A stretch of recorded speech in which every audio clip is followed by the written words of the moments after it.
Hi, henchmen. Happy almost awful week.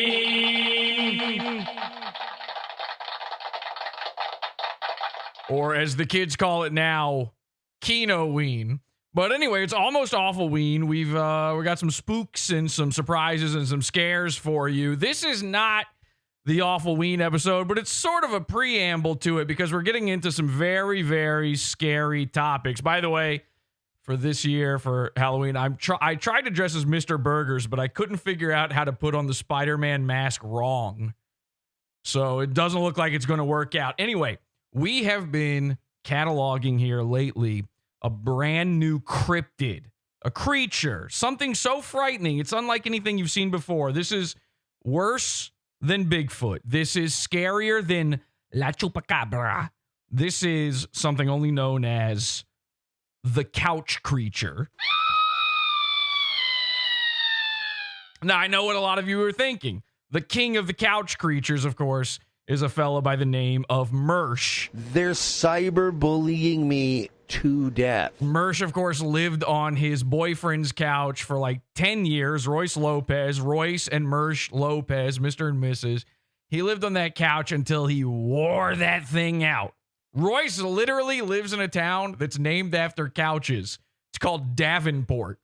And Mersh is the queen of couches. I get it. So we're going to have an entire Mersh segment here for you coming up in just a bit. We will, live on the program tonight, do a world first in podcasting. We will contact a psychic, and we are going to get her to contact Mersh's dead ghost hunting sister.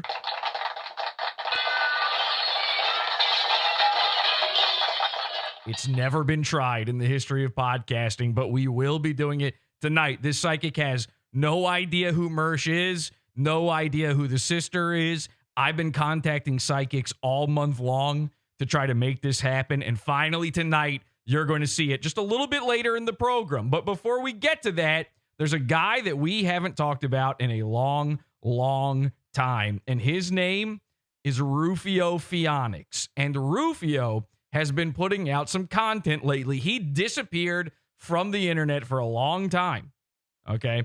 And all of a sudden, he came back. Now, why did he disappear? Well, we have the answer for you. And no, it's not just that Podawful tricked him into believing that his girlfriend was a victim of the Red Rooms, and then she was murdered, and then she was brought back to life using a necromancer, and then another girl that he was going to try to initiate a threesome with became a zombie who was undead, and then they were both taking over Rufio's soul, and he is some sort of ever-living being reborn again and again called the Phoenix. No, it wasn't that. It was something much, much more down to earth. In fact, down to couch. Rufio's had a lot of paranormal activity. And I don't mean Chris Hansen style. I don't mean Predator stuff. He's had some legitimate paranormal activity going on in this behind the scenes. And when I say behind the scenes, I mean literally behind the scenes, like in the background of his videos. Take a look. Rufio put out this video just recently. It's called Calling Out Top G for use of LeVay's list of duck-billed platitudes. Try to type that 5 times fast into your Google search. So, your boy was doing a little reading. And, I was going over some old books of mine that... Okay, now we're 1 second into the video. Did you notice anything? Shall I play it for you one more time? Here, take a closer look in case you didn't see in the camouflage of Rufio's couch sheets what was going on. So, your boy was doing a little reading. And, I was going over some old books. It looks like your boy's doing a little picking, a little bit of gold diving, a little bit of hunting. You see, there is, amongst the plethora of junk behind Rufio, there is hidden a man we now refer to as the Couch Cretin. And Couch Cretin, I guess, decided that the perfect time to start digging inside his ass would be in the middle of Rufio's big intro to his video. Now, remember, Rufio disappeared from YouTube for a year, maybe longer at this point. I don't even remember. And when he finally came back, every single time he reappeared, there was a brand new, bizarre creature hanging around, lurking in the background. And one of those creatures was a lady. And that lady is the reason that Rufio disappeared. We're going to go over it tonight. This is Pod Awful. You wanna die, but awful makes it worse. On government list, they won't let you fly, but awful quench your thirst. The future is near, happy to be here, but awful dreams come true. Space on the moon, just laughs at the goons, but awful's watching you. Being fucking pissed in your Skittles.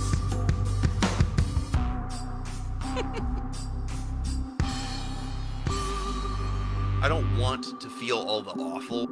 You are awful to me. Welcome, everybody. This is Pod Awful. Yes! You know I'm autistic, right? Happy to be here.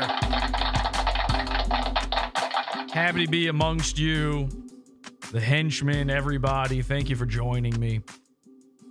The goons. Oh, my God. The goons this year have been incredible. And a classic return to form. Rufio finally showed up again just in time for Awfulween. Again, Awfulween, by the way, just so you know, Awfulween is coming up on this Wednesday. This Wednesday, October 30th, will be the official true Awfulween, and I hope you will tune into that. It's free. It's free for everybody, okay? No Pizza Fund episode.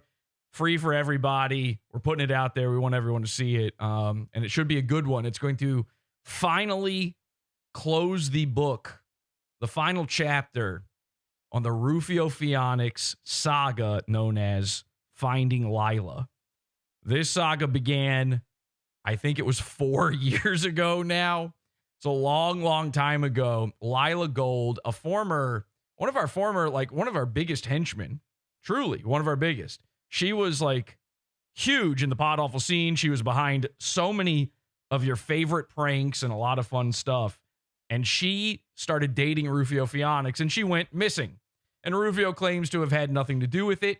We have not heard from Lila in all of that time, years and years. Her family hasn't heard from her. We don't know what happened to her, and we will be closing that book for the last time. Finally, we have all the answers.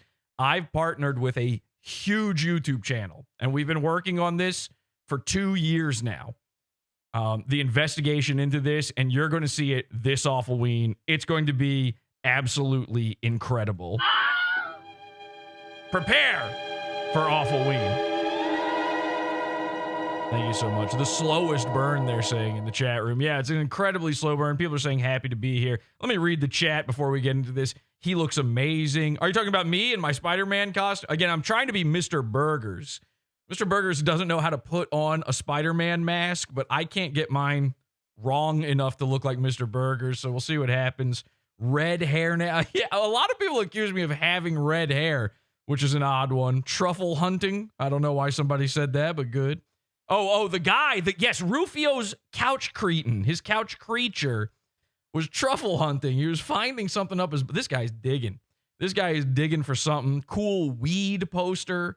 They're saying, yeah, Rufio's become a whole new man. If you haven't seen Rufio in a while, this is a shocking image to come back to. Rufio, a little bit like me, Rufio's doing the Ripped by August challenge. And again, we'll get to Mersh in just a bit. Hold your horses, Mersh guys, okay? I promise you. Share that show. We'll get to that because that's going to be incredible. But Rufio has taken the Mersh challenge. He's gained a little bit of weight. He's lost a lot of bit of hair. In fact, he and Mersh are sort of merging into one uber goon, and it's going to make my life a lot easier. It's certainly going to make covering Mersh a lot more fun for me. And he's lost even more teeth, if you can believe that. So again, very similar to Mersh. A lot of dead teeth going on. And then, he got a girlfriend. Long story short, cut to the chase. He got himself a girlfriend. We've known about this girlfriend for a year. By the way, not a fake girlfriend, not a Pod Awful girlfriend. Okay. He didn't go fishing for this one. This is a real woman in his actual life. We've seen her on camera. We've talked to her. And this woman set Rufio straight. Now, when I say set him straight, I mean she kept him off the internet and stopped him from catfishing himself for the past year and a half or so. But she did, of course, also bleach his hair to be this beautiful, horrific orange color. You think my hair looks red? Rufio did this bizarre. He's doing treatments now. He's trying to get his hair back. He's going massively bald. He's got a skin yarmulke going on, flesh yarmulke going on in the background here. And so his first move was to try to bleach his hair to match, which is crazy. I mean, at that point, just be a bald guy. If your hair color is matching the skin tone of your flesh, then you are essentially saying, hey, look how high up my head is. So why not just shave it at that point? I don't know. That didn't work out, of course. It did not blend in enough. And then suddenly his roots started growing in, and it did not look good. It was basically became a drop shadow. The second his roots came back, it looked like his scalp was floating above his hair, which was an interesting look. So then his girlfriend starts concocting potions for him. Again, this is sort of a spooky episode. A little bit of the witchcraft started taking place. They started mixing together vinegar and onions and other household items they could just find inside a pantry or under the sink. I assume probably sesame seed oil or whatever else Rufio puts in his, pre-packed ramen that he thinks makes him more Japanese. And he starts rubbing that on his head. Maybe we've got that video. We'll check out that video in just a bit. We're going to go deep in to the creature. This is one of our many couch creatures tonight, known as Couch Girl. So we have Couch Cretin, we have Couch Girl, we have a host of these bizarre, a bevy of bizarre, mutilated creatures wandering around in Rufio's background, and Mersh, and another surprise cryptid for you at the end of this episode. Let's take a look what's going on with Rufio. Now, Rufio, this is shocking. I had no idea. Apparently, at some point, I mean, this makes total sense. But apparently at some point during all of this, Rufio decided he's an Andrew Tate guy.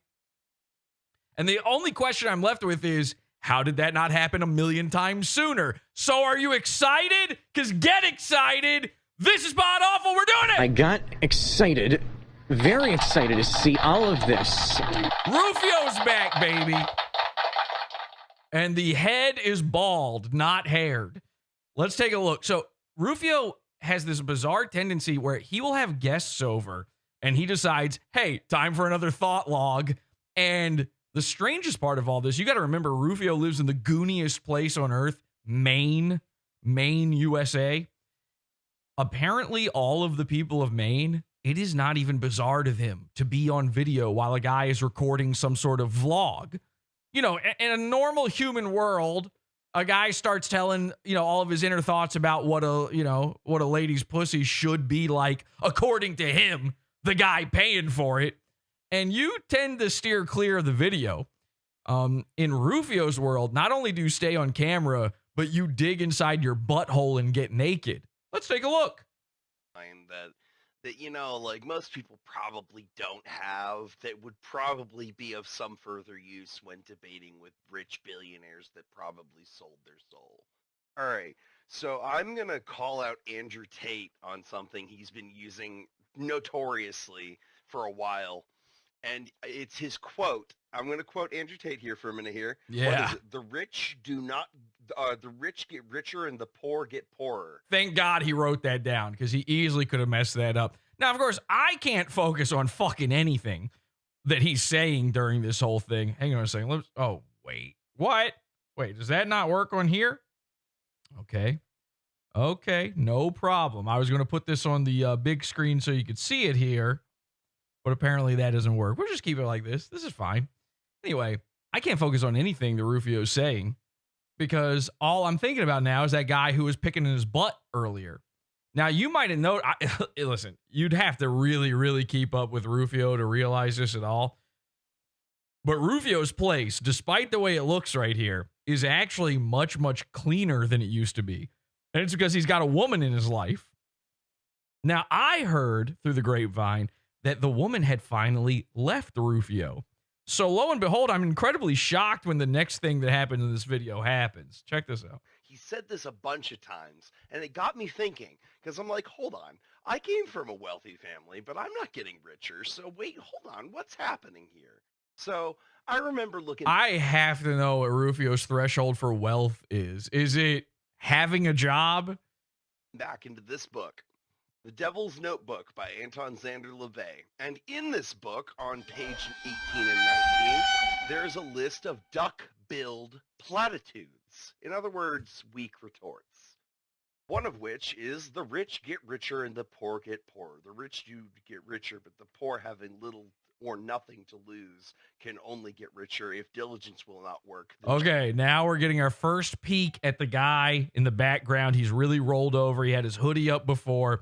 And take a look. It appears to be one of the guys that works for Sam Hyde, you know, one of those wiggers. I think he's one of them. Charity will. God, I love that because, like, just think for a minute. What if Andrew Tate Look out behind you, Rufio. There's a member of the Crips, and he's coming for you. gave all his money? What if Elon Musk gave all, Okay. at least Yep. And ladies and gentlemen, it's time to take off your shirts at home if you got them. Now, keep in mind, the equivalent of this is if instead of behind me, I was playing this video on screen, I just had this guy actually in the room with me. Think of how terrified you would be. Think of how horrific a situation you would be screaming. It would be like black people at the movie theater. You'd be standing up in front of your computer going, Jesse, behind you, look out! Ah! And I'm just acting like it's totally normal. It's that scene in a horror movie when you can see the killer coming out of the shadows. No. This guy starts taking off his shirt, and you're like, uh-oh, Rufio.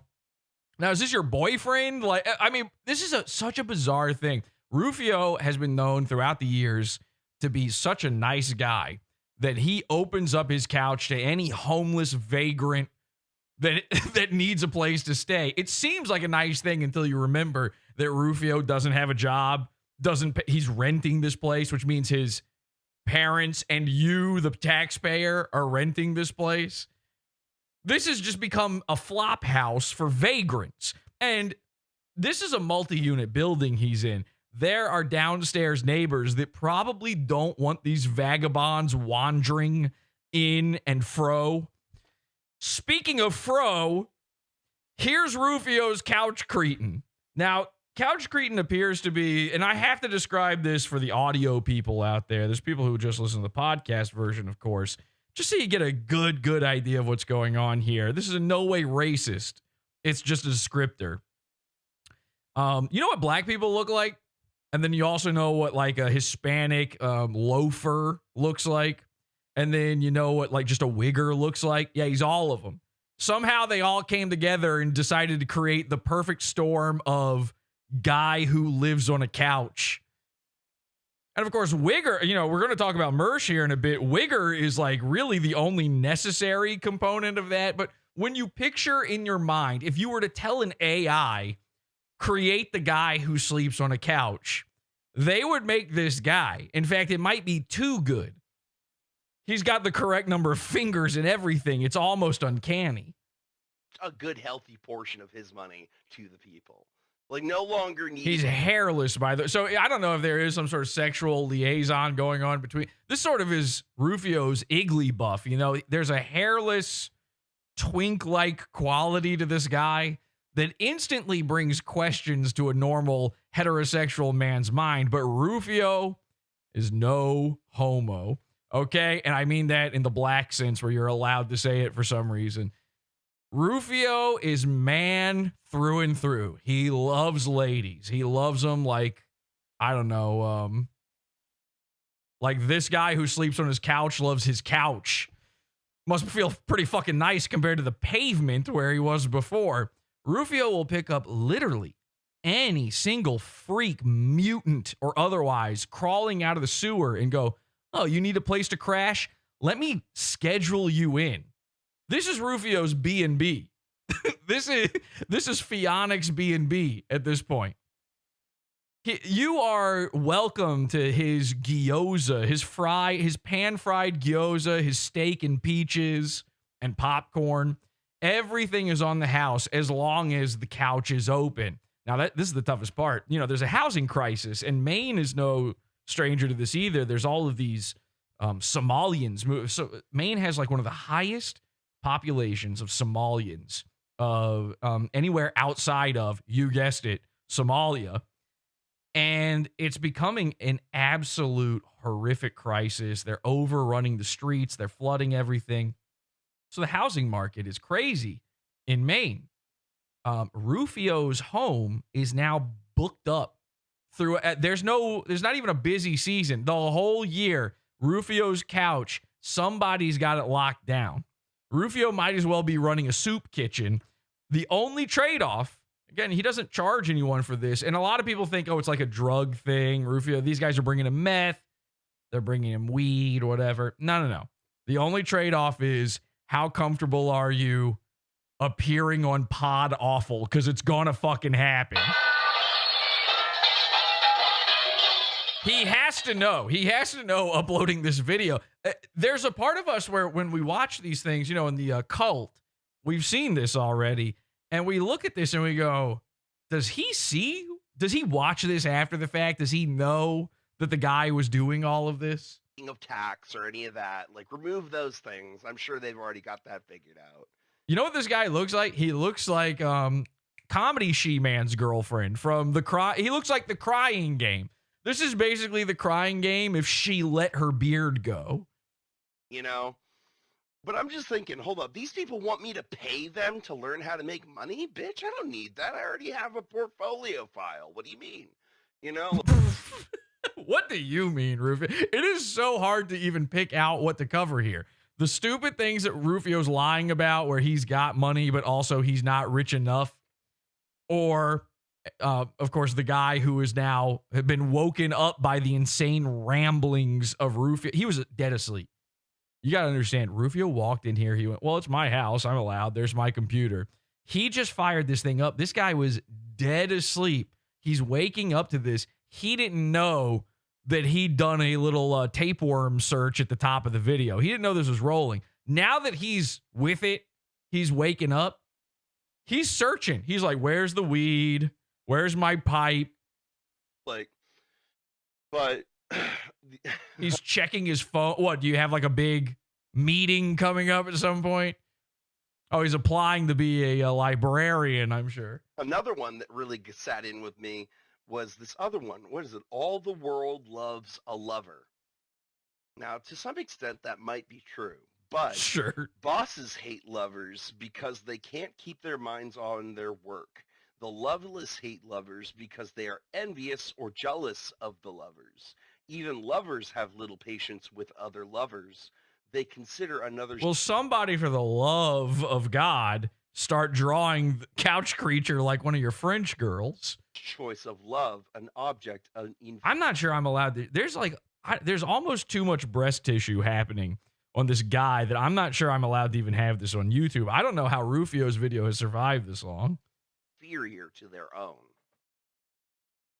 Okay. Now, are you zeroing in what I'm zeroing in on? There is a stack of Domino's pizza boxes over at Couch Creature's feet there. And it's really crazy. I mean, 1, 2, 3. There's 4 visible pizza boxes. So Rufio and this guy are having pizza parties together. And I don't know, maybe it's because they're, getting prepared to canvass for Kamala Harris or something. Probably a lot of pizza parties going on right now in Washington, if I had to guess. But the pizza's not done. You think I have a pizza fund? Wait until you see this. Damn.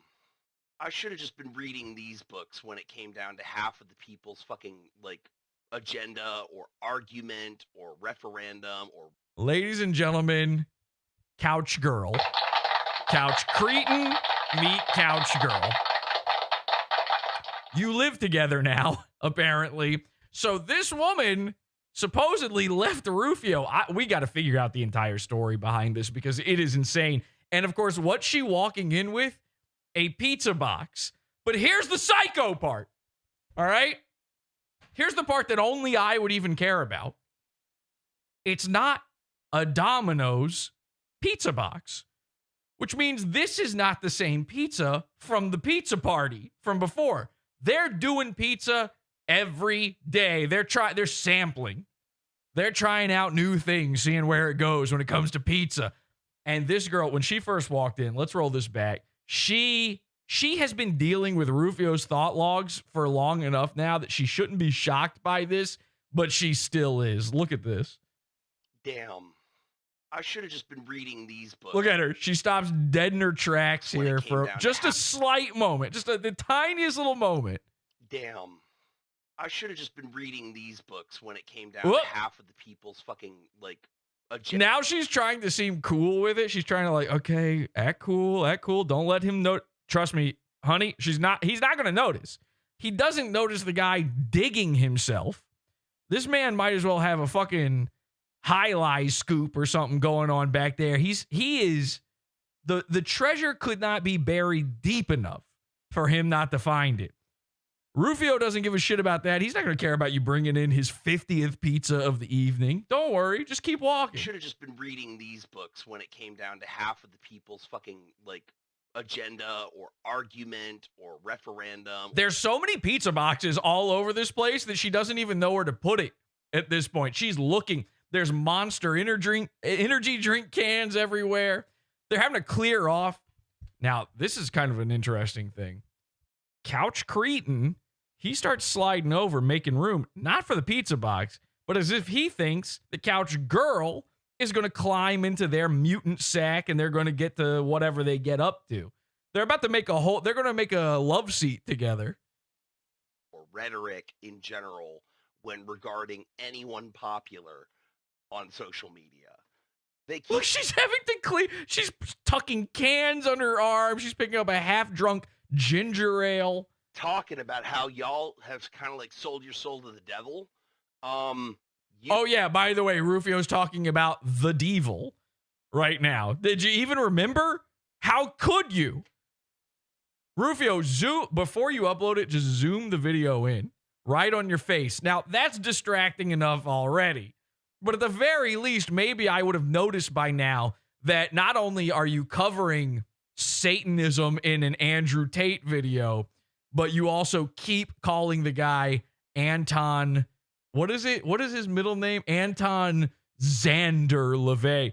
Rufio will fall for anything like this. Anything that makes it seem even more occult, even more otherworldly. He wishes, he prays that he was smart enough to have come up with a cool fake middle name. You know, his name ain't Rufio Phoenix. He lies and says that's his legal name. His name's fucking Brandon. All right? And his middle name's Michael. Maybe some of the most Anton LaVey, I don't know what his real name is, but if I had to guess, it's Tony Silverstein. I'm just taking a wild stab in the dark here. And at some point, Anton LaVey was like, well, I'm the devil. I'm like basically Satan's boyfriend or whatever. I don't know what Satanists believe. He's the Muhammad of Satan. Which actually, now that I think about it, maybe Muhammad is the Muhammad of Satan. But anyway, he was like, I got to have I can't just be Anton LaVey. I mean, Anton LaVey already sounds pretty evil. It does sound like a guy who not only is bald, but has a mirror universe goatee. What else can you do? And then he does this. He goes wild with it. He's like, my middle name is Xandor. And they're like, oh, you mean Xander? Like X-A? That sounds pretty badass in X. And he's like, no. It's even crazier. This is how fucking embarrassing Satanists are. No, it's actually spookier. It's with an S, like a snake. And they're like, that's not that cool. He's like, what if I told you there was a Z in there too? Huh? And they're like, where? Where would the Z go? What about after the S? It's very kind of honestly black of him to do. But Rufio, they print Anton, as if there's another Anton LaVey. It's not like he was one of these mass murderer, serial killer guys where you got to put the middle name in case there's another. There's one Anton LaVey. We don't really need the middle name. So why they put it on the cover of the book? Because guys like Rufio hear that and they go, yes, Edgar Allan Poe. Yes, I am a learned man. Here's what I've learned from my dark teachings, my spirit passenger. Talking about how y'all have kind of like sold your soul to the devil. You actually did. Oh. Like, you may not know it. You may be like, Andrew Tate. No, I haven't. I'm a man. I have my sword. Cool, so do I.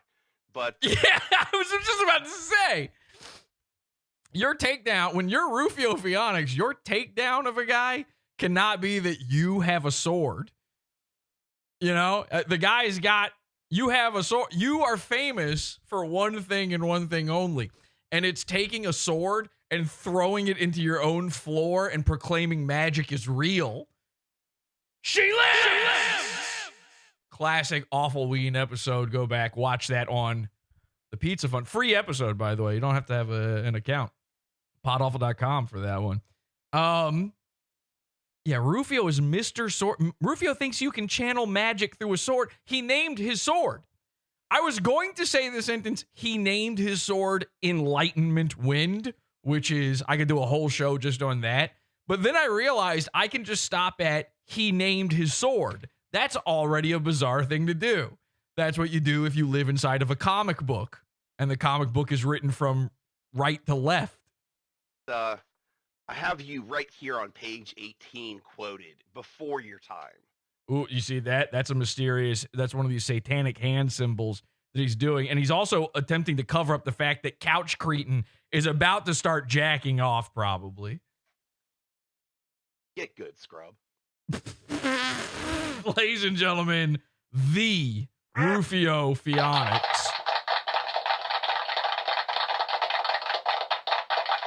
That's just a tiny little intro to Couch Cretin.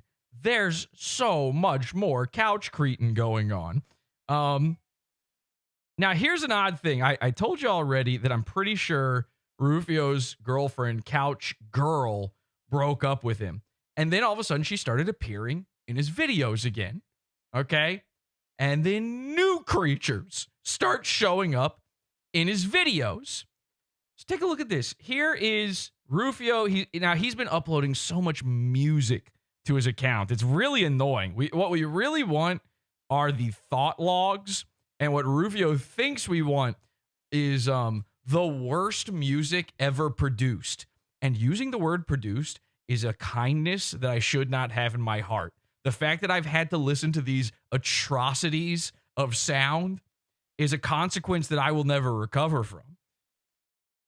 Rufio's idea of music, I should just play you some of his music. His idea, I guess I'm about to play you some of his music.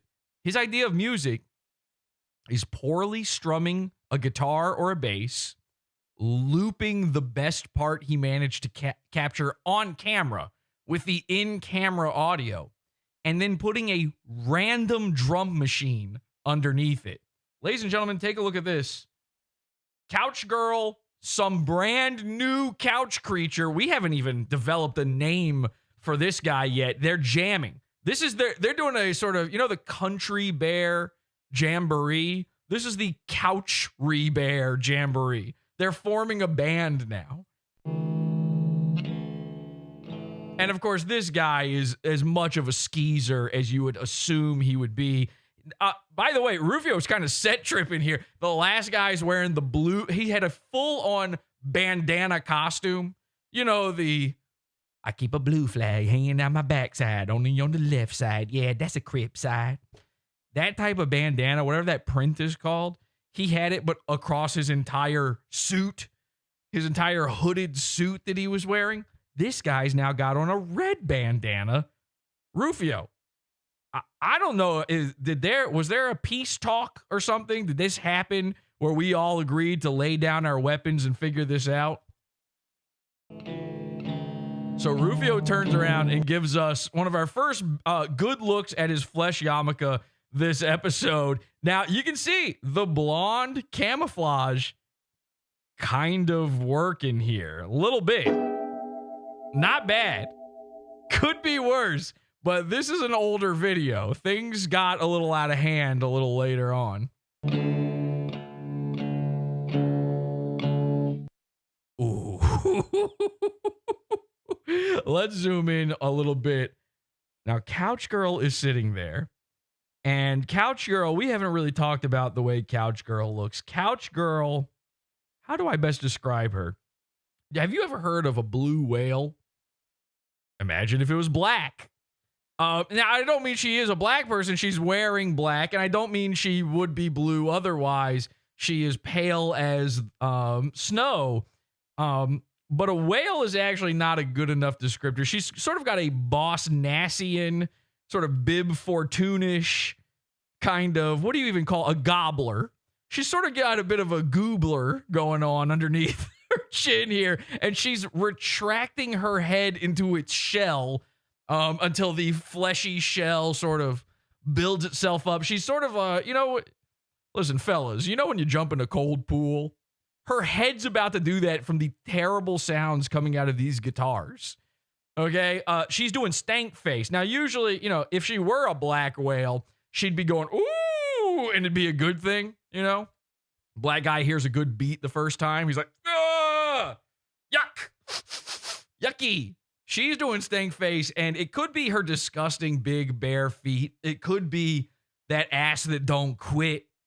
But I wish it fucking would, because now it's fired.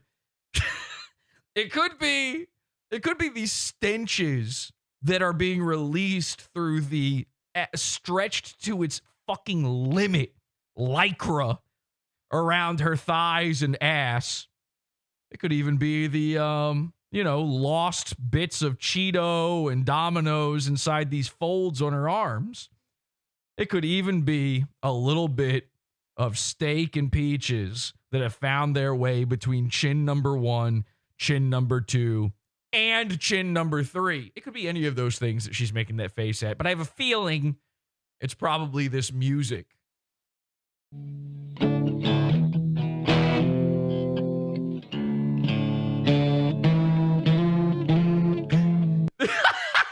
So she's got this very skeptical look on her face, and then it becomes a look of absolute agony. She's actually in pain from what she's having to listen to with Skeezer. We're going to call this guy Skeezer, by the way. So it's a couch creature known as Couch Skeezer. Couch Girl. And by the way, Couch Girl missing a tooth. The perfect woman. Rufio's perfect woman. If Rufio was on an elevator and the doors opened up and his perfect woman walked in, by God, I tell you, she'd be missing a tooth. Her neck would be bigger than her chin. Her head would be retracting into it. She'd probably have a fucking cock. And he would have gay sex with her instantly.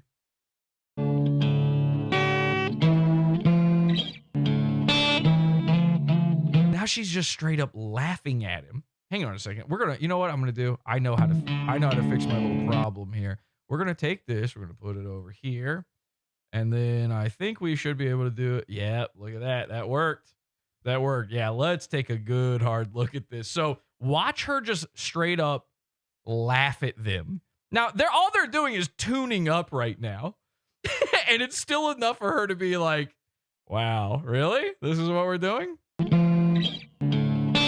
He cut it. It was so bad. There was Rufio never edits.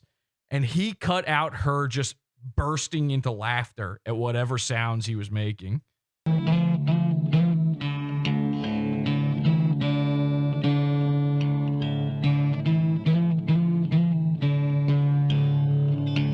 it's a 12 string. They're pointing out in the chat, it's a 12 string. Very in tune, they're saying. Rufio's the type of guy, if he could afford one of those double-necked, like flying where the two necks go out two different directions. Where do you even strum? Where do you even strum on this thing? That's what he would have. A guy who tells you that he's got human nocturnalism as if it's a superpower, that's the kind of guy who would probably, I'm not sure he's ever played a real instrument in his life. I don't know if he's ever gone with the basic route.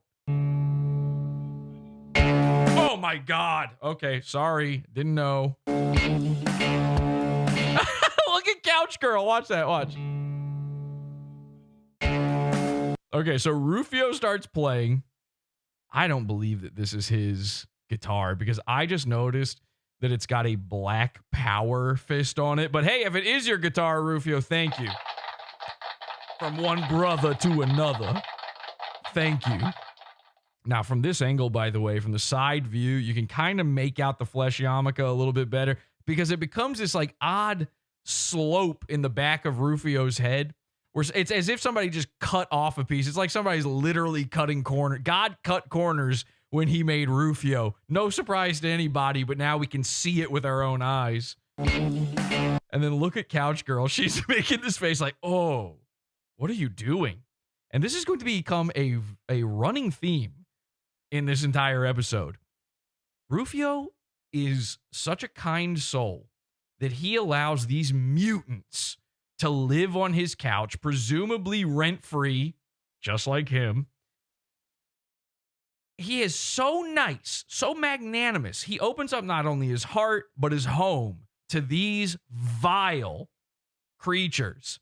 And they continuously, over and over again, have the absolute nerve to treat Rufio with disrespect in the background of every single video. I'm not talking about just taking your middle finger and going in for a swirly. In the background of every single one of these videos, these people are openly mocking Rufio. For exactly 1 year now, we haven't really covered Rufio at all because he hasn't been on the internet.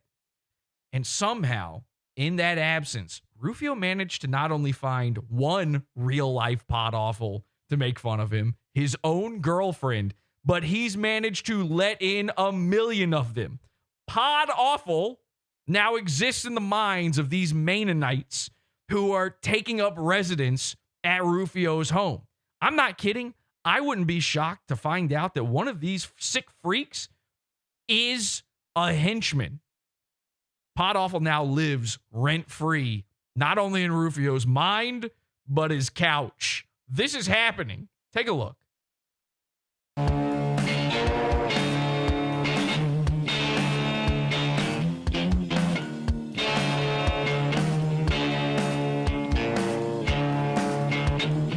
Just to be clear, I feel like this has to be cleared up. They're not listening to this drum. This drum track is applied after the fact. Okay. And I know you're thinking like, oh, he's off beat. Well, yeah, but there never could have been there was no beat when he did it, and he has no rhythm. So you got to kind of cut him a little bit of slack, you know? It'd be hard for you to stay on beat too if there was no beat and it was applied after the fact and it was just dropped on the timeline with no thought.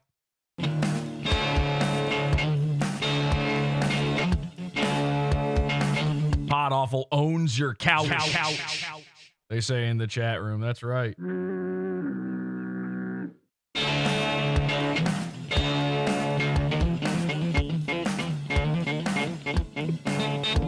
By the way, I mean, you know, as bad as this is, and as much as I'm going to make fun, like anybody who listens to Tool, this is the same thing. As far as I know, this is set to the Fibonacci sequence, and you can't convince me otherwise, to be honest. Because how do you set music to a spiral you draw on your notebook while thinking that you're a Mr. Intelligence? It's never been explained. You know, as many times as these people say that these guys are, you know, mathematical geniuses creating this music, I've never had anybody tell me how music lines up with a golden ratio at all. Oh, because the beats and no, that's not how, that doesn't, when I'm listening to it, my head's not going, whoa, whoa, whoa, whoa, whoa. So for all I know, Rufio's got something figured out here.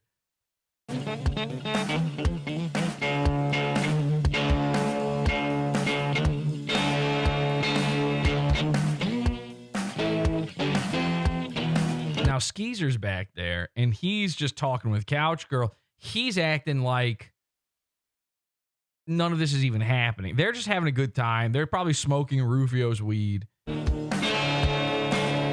And Couch Girl is violently laughing at Rufio every single time she looks over at him.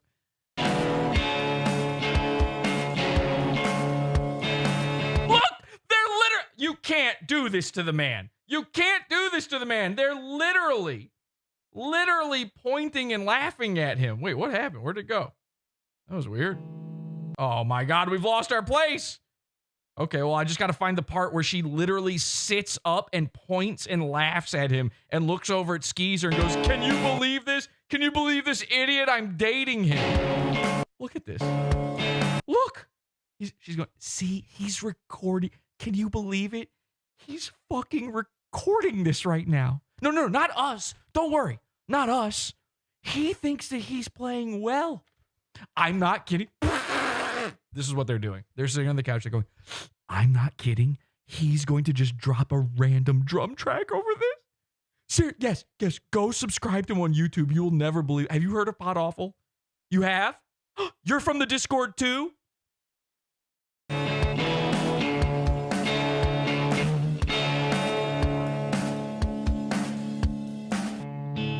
Just zero respect. So now you're confused a little bit here because now it is cut back to Rufio with his back to the camera once again.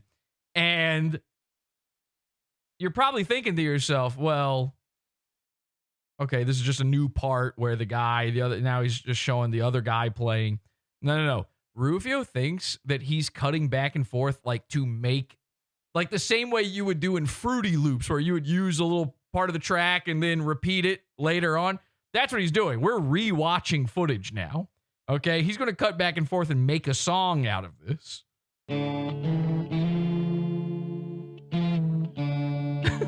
For some reason, he does a Pepsi product placement in the middle of this.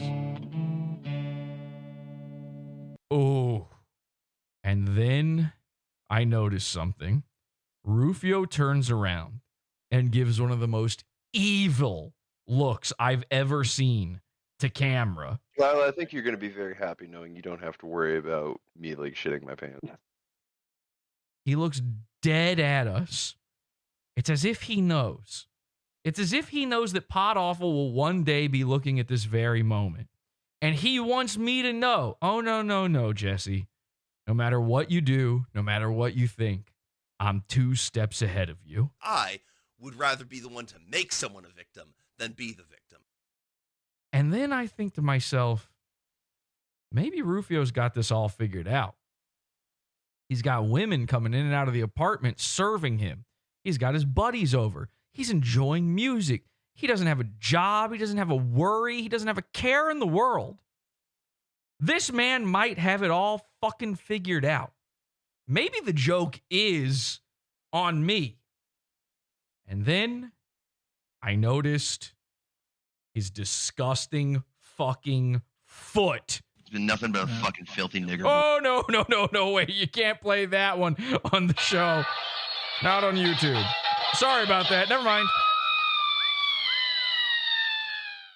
Okay, take a close look at Rufio's foot here for a second. Now, maybe with it not being in motion, it's kind of hard to tell. Let me just back it up a little bit here. But I just want you to focus in on the soles of his feet. Because a lot of people will tell you the sole of the foot is the window to the soul. But this window is covered in soot. He has pads. It's like a dog's foot. I might as well be seeing a dew claw hanging out the back of this thing. It is a layer of caked on filth so thick that Rufio no longer requires shoes. He's true Shabudin. He's Ninja Shaputin or whatever that fucking word. He's a Ronin. He's a traveling man. He wanders around. You know, those guys wore those fucking clunky wooden stupid sandals where there's 2 little Lincoln logs across the bottom for some reason. I don't know why. And that probably made their feet pretty rough. Rufio has a foot like a brick. This thing is one solid piece. It's like It's like when they try to sell you on a MacBook and they're like, it's a single piece of aluminum. This foot, there's no toes, there's no individuality between them. It's a solid black line across. They've crusted together. This is like a wood-fired pizza where it's got that ring of black bubbles around the crust, and you go, that means it's good. And then you eat it, and it's like, I'm eating charcoal. I'd still rather eat the pizza than Rufio's foot, of course. But there's probably some guys out there with a fetish. Whoop. And now he's just wiggling it. He's wiggling the toe in time.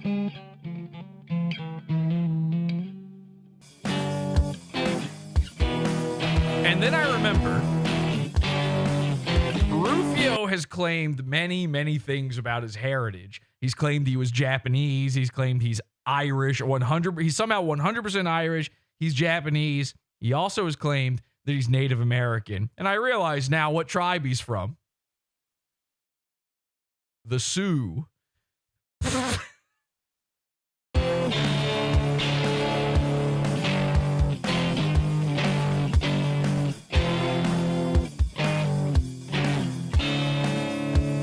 Yeah!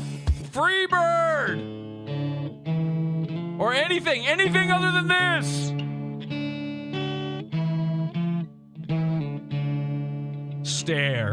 Stare deep into the foot. Know the foot. Love the foot. Smell the bouquet.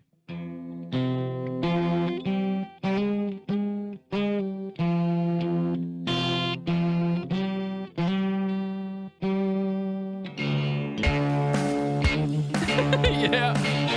Back to Rufio.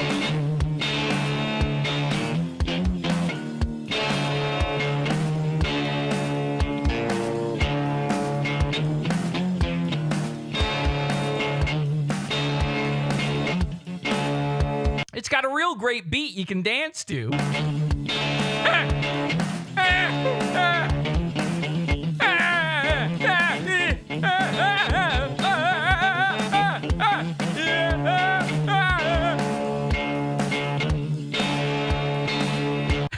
Skeezer's in the background trying to show her how a guitar is actually meant to be played. He's like, yes, actually, what you're supposed to do is go like this. What you're supposed to do is do one of these. What Rufio's doing is he has to look at the fret, by the way.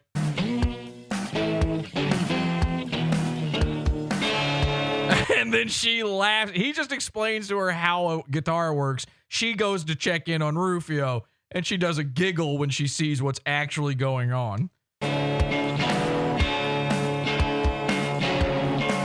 Thank you. And Cole figures it out in the chat. So what was she doing stank face to at the beginning of this video? It was, of course, Rufio's fucking foot.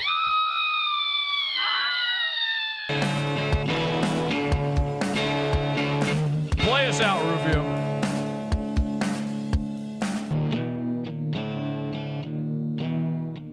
This is a song.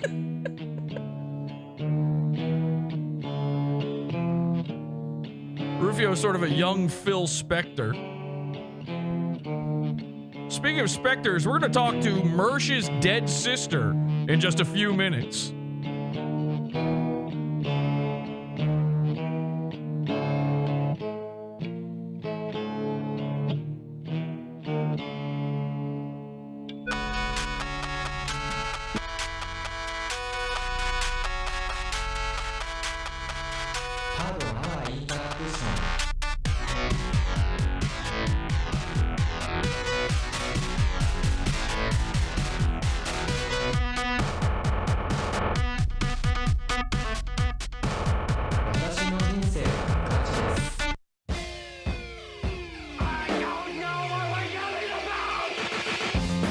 Support the show. Join the pizza fund. Podawful.pizza. Pizza.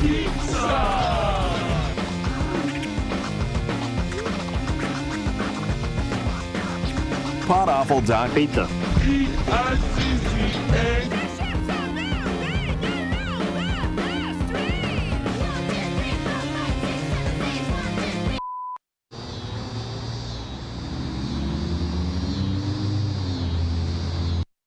Okay. In the chat room, Strib says building a wall of round. Love it. So we're gonna call our psychic. I think this is I think she's ready now, finally. We're gonna open the show with this. I've been trying all month to get a psychic on this show. Psychics really don't want to do this sort of thing anymore. So I'm gonna be honest with you guys, she doesn't have the link to the show. I realized at a certain point I have to lie to these psychics and tell them. So I've been telling them that I am from a show called Paratalk Radio. Okay. So my name is Ted Van Son, and I'm from Paratalk Radio. And if you recall, Ted Van Son is a goon that we also ran off the internet permanently. He doesn't do his show Paratalk Radio anymore because he was discovered to be normal. The kind you were thinking of, come get 'em boy style.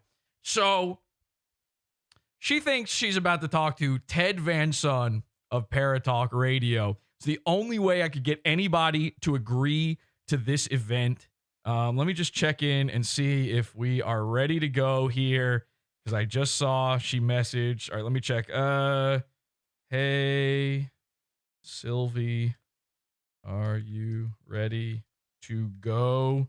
We had to do a sound check ahead of time, so hopefully this fucking works. Sylvie. All right, she's typing. Sure. Okay, so ladies and gentlemen, Psychic Sylvie. Now, Psychic Sylvie, I did a far and wide search for Psychic Sylvie. Psychic Sylvie happens to be from the New York area, where, of course, Mersh's sister is from. Now, if you don't know, actually, let me open this up here real quick. Open link. Yeah, this is Mersh's sister, which I think is probably important to know. This is, of course, a lady by the name of Tess Raven Shield. And if you don't know the full story, we've covered her a little bit in the past before. She was a ghost hunter. And we respect her. She was a friend of the show. We respect her immensely. She was. So this, by the way, we do this with full regard and respect and everything. All right. I'm actually doing this hoping it'll be kind of a nice thing for Mersh. You see, Tess Raven Sheely was Mersh's sister. And I say was because while we were live covering one of Mersh's most bizarre, most made fun of meltdowns of all time, where he had literally shaved himself bald and was telling me that he was molested, we actually found out that Mersh's sister had passed away. Actually, it was right before that. It was right before that. That's what led to the meltdown. I'm sorry. We were live on the show. We found out that she had passed away live while making fun of Mersh for being a big fatso. Okay, hang on a second. Let me just tell Psychic Sylvie something here. Oh, she doesn't know how that works. I will call you. Don't worry. Just 1 second. Setting it up. Okay, so yeah, Mersh. We found out live that Mersh's sister had passed away, and it was kind of hard to keep doing the show at that point. I felt bad for Mersh, and somehow, despite my generosity of sort of lightening up on him after finding that out, he had this insane, epic meltdown. And his family started to GoFundMe for Tess, who, by the way, I don't think her real name is Tess. I think her real name is Diane. But she apparently went by Tess. She was also known as Raven. And, of course, she was a ghost hunter. I figure what better time of the year than right around Awfulween to contact a ghost hunter. Now the hunter has become the hunted. So I was thinking, like, okay, maybe I can find a ghost hunter or psychic, somebody. I went far and wide trying to find somebody. I found this Psychic Sylvie. And she finally was the only person who agreed to this. I don't know if she's any good. I don't know how this is going to go. I should probably show you real quick this. Speaking of couch creatures, Mersh, of course, is the original couch creature, and we have a wild buffalo hump Mersh spotting. This is real. This just happened last night, apparently. He didn't tell anybody he was doing a live appearance. He never does, because he's afraid that Podawful will show up, and he knows that people will make fun of him. And then he took this photo where he's wearing a shirt that says Guns for Lards. And this is a shirt he's had for years now. You would think he'd just get a new one printed, but no. His idea now, so we've made fun of him a little too often for wearing the blazer to hide the krang in his belly. So now he started wearing, I was going to say that somebody beat me to it on Twitter. He started wearing a Michael J. Fox life preserver, a Back to the Future vest. He thinks that's going to cover this up, but we're looking deep down the barrel of the triangle, straight on into infinity here. If you stare too deeply, I warn you, please, if you have children, put them to bed now. Wake the neighbors, phone the police, because if you stare way, way too deeply into this, you may be lost for good. And of course, Mersh spent so many years sleeping on Royce's couch that it inverted his genitalia into this triangulation. I don't know, maybe the psychic will know something about that as well. So let's call our psychic Sylvie, and see if we can get her on the line here and see if we can find out a little something. I'm not giving her any info ahead of time, by the way. She doesn't know anything that we're going to speak about. I'm going to be very careful not to say these names. Psychic Sylvie? Hey, can you hear me? Yeah, I can hear you now. Okay, there we go. So everybody, please welcome to the show, to Paratalk Radio, Psychic Sylvie. Psychic Sylvie, thank you so much for being here. I normally have, I told you this in our emails, but I normally have a psychic co-host named Psychic Cindy. I'm sure you saw that when I sent you the link to my stuff. Mm-hmm. Yeah, I did. She's very, as I'm sure you are, she's very busy this time of year. And for sure. So I was hoping that we could do sort of a little tiny reading because somebody near to me and our show was lost recently. You speak to the dead? Yeah, I do. I'm a medium. So I understand mediumship is talking to the dead. And then is that the same thing as a psychic, or do you actually sit there and predict the future, or is it more of a feeling, or what is it with you? You gather it's about being in touch with the energy, of like what's going on around, like the situation or whatever you're asking about.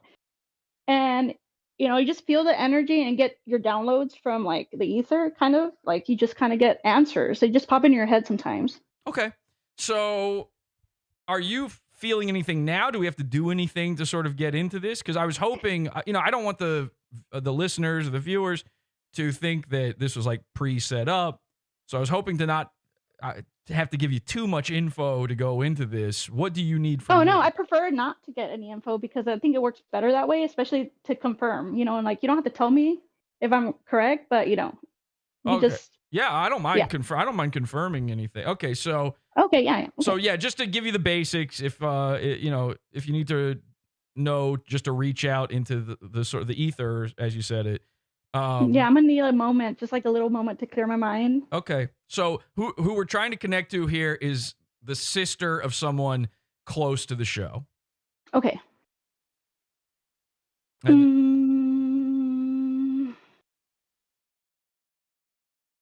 Okay. Are you picking Spirit. The acquaintance of this Jesse PS. A sister, you were saying? A sister. Yeah, a sister. Okay, sister. All right. Okay, I'm seeing a female. Female, you know how it is these days. No, I'm just kidding. Female. Oh, okay. Yeah. Yeah, female, but she looks, I don't know, she's got an interesting look about her. Yes. Like seeing her. Okay. Yeah, she's very like dark-sided almost, like a dark soul, Okay, yeah, that actually does make sense. I think we might be on the right track. Interesting. Do you see a name or anything, or do you? Yeah. It starts. I don't know. I'm getting two names. I'm getting one with a T. Okay. And then one with a D. T. Yeah. Well, that actually does make sense. I think we're on the right track here. Okay. Yeah. Ter- Tessa? Does Te- that sound like anything? I don't know. It's weird. Well, Like, is Tesla is that an Jessica? all right. Can I be honest with you? I'm a skeptic. So Okay. my job on the show when I'm with Cindy is I'm sort of the skeptic. She's the psychic. So I don't want to give you two, but you did say Tesla, which is just an electric car. Yeah, it's weird. I mean, yeah, it is weird. But wait, why did you say weird? Yeah, it's just like because it's like a vehicle, right? Getting some symbolism coming through. Just I have to give it time to focus, like the image. It looks like it's a vehicle. A A vehicle? vehicle Okay, was there a vehicle or I'll be honest, I was actually kind of impressed so far, and now you've lost me entirely. A vehicle? What does that even mean? What do you see? just like a wreckage? But I'm sorry, this is kind of this is a different energy. I'm sorry, I forgot to mention like it's a different energy. But we can get back to the what you're because like I'm trying to connect back to this Whoa, energy. wait. I'm sorry. You're saying a different spirit is sort of giving you this image, or what? Yeah. It's weird. It's just like it's related to this one in some way. I'm not sure. Maybe if we figure out who Okay, this person is. so I'll tell you this much: the person we're talking to is Tess, or that I was Uh-huh. hoping to talk to is Tess. She's the sister of someone I know, and there is sort of a vehicle involved. I mean, yeah, that actually is right. Oh. She didn't die from anything involving a vehicle. So No. that's wrong. hmm What are you seeing? Like a I don't know. It's like sometimes the spirits will tell me, with their words, and I just thought this would be kind of funny to quote. It just sounds so funny. And it's a younger gentleman, and he's saying it's like it was like a Paul Walker scene. Oh my I think god. Yeah, he died. Okay, so yeah, her son did die Paul Walker style. Is that what it is? yes, that's it's actually funny, but Well, it's not I funny. didn't want to be disrespectful. I just don't. Well, I don't find that funny at all. But her son did crash and die. Yeah. Oh, okay. So you've actually you're in contact with her son as well, because he crashed his car and obliterated. He burned up, and then she passed after him. Yeah, they've been kind of yelling over top of each other, sort of. It just seems like that energy, that frantic, very disorienting energy. Wow. Very chaotic, very chaotic. They're so tortured. It seems like. Why? Well, what makes them seem so tortured? Do they say anything? It's just like so much hatred and anger, and No, she loved her. I'm not going to let that stand. She loved her son. I don't, as much as I well, all right, I'll just say this. The guy that we're doing this for, he and I don't get along so well, but even I won't stand for that. She absolutely got along with it. No. Well, no, like the spirits are not mad at each other. They're mad at me. Oh. Or rather, they're trying to tell me that I need to say something. Okay. It's interesting. It's like their anger is directed outwards at us and not within each other. Angry at us? Angry at us for what? It's like they can't rest. Something happened. Like it's connected to the woman's death. I'm hearing. Okay.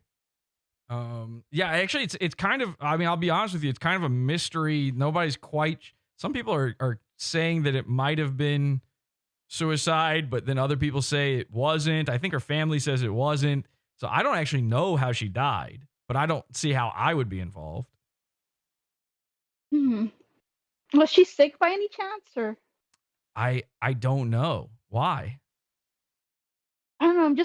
I'm seeing hospital bills. Something with hospital bills it kind of exacerbated things. They're saying that there was just not enough money, and like a decision had to be made based on this.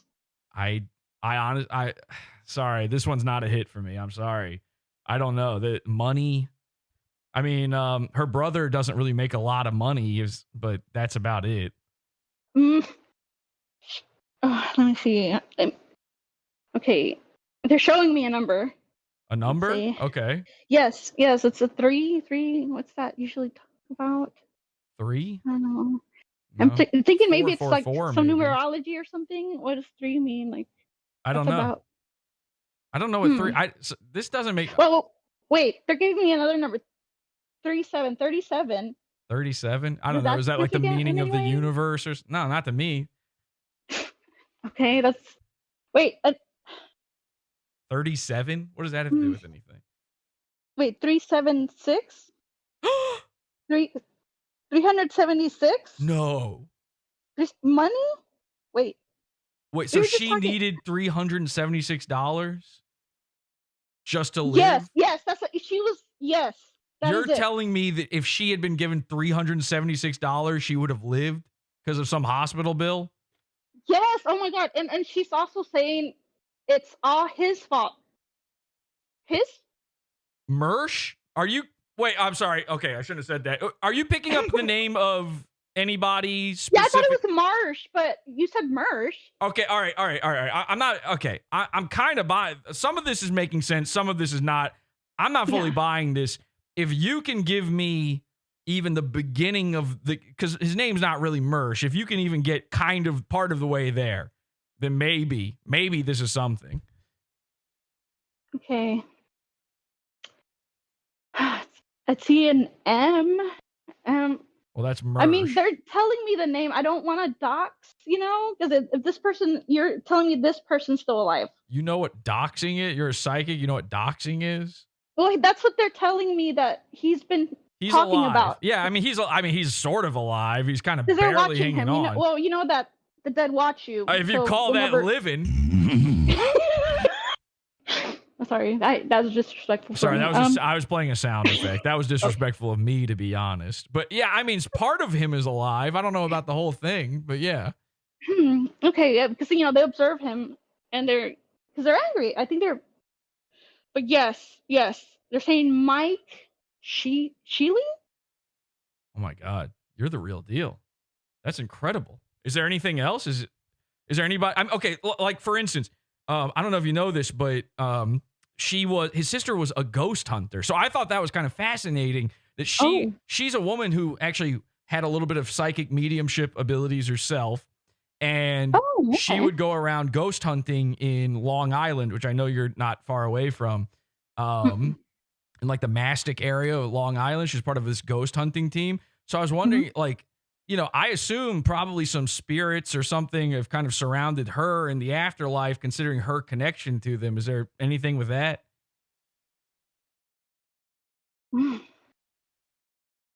Yeah. She's very connected to witchcraft.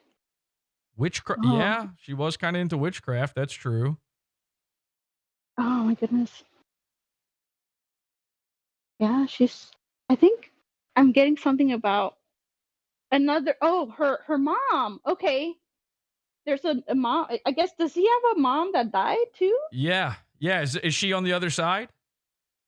It's weird. It's like she's further. Well, they're telling me that because I can kind of hear her, but she's so far away that I can't really make it out too well. But they're telling me that she's in hell.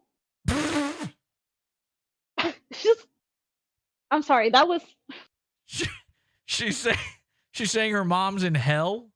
Yeah, and they're saying if she had lived longer, she would have been able to break the curse that put her there. Oh, there's a curse now as well? This is getting crazy. Yeah, she's been messing with the evil spirits. It sounds like the spirit realm is furious with her. Yeah. Are there any other spirits? Oh, well, what about Mersh's dad? His dad's dead too. Is he over there? Oh, that's. You can just say it. You listen. Anything you're picking up, just say it. Okay.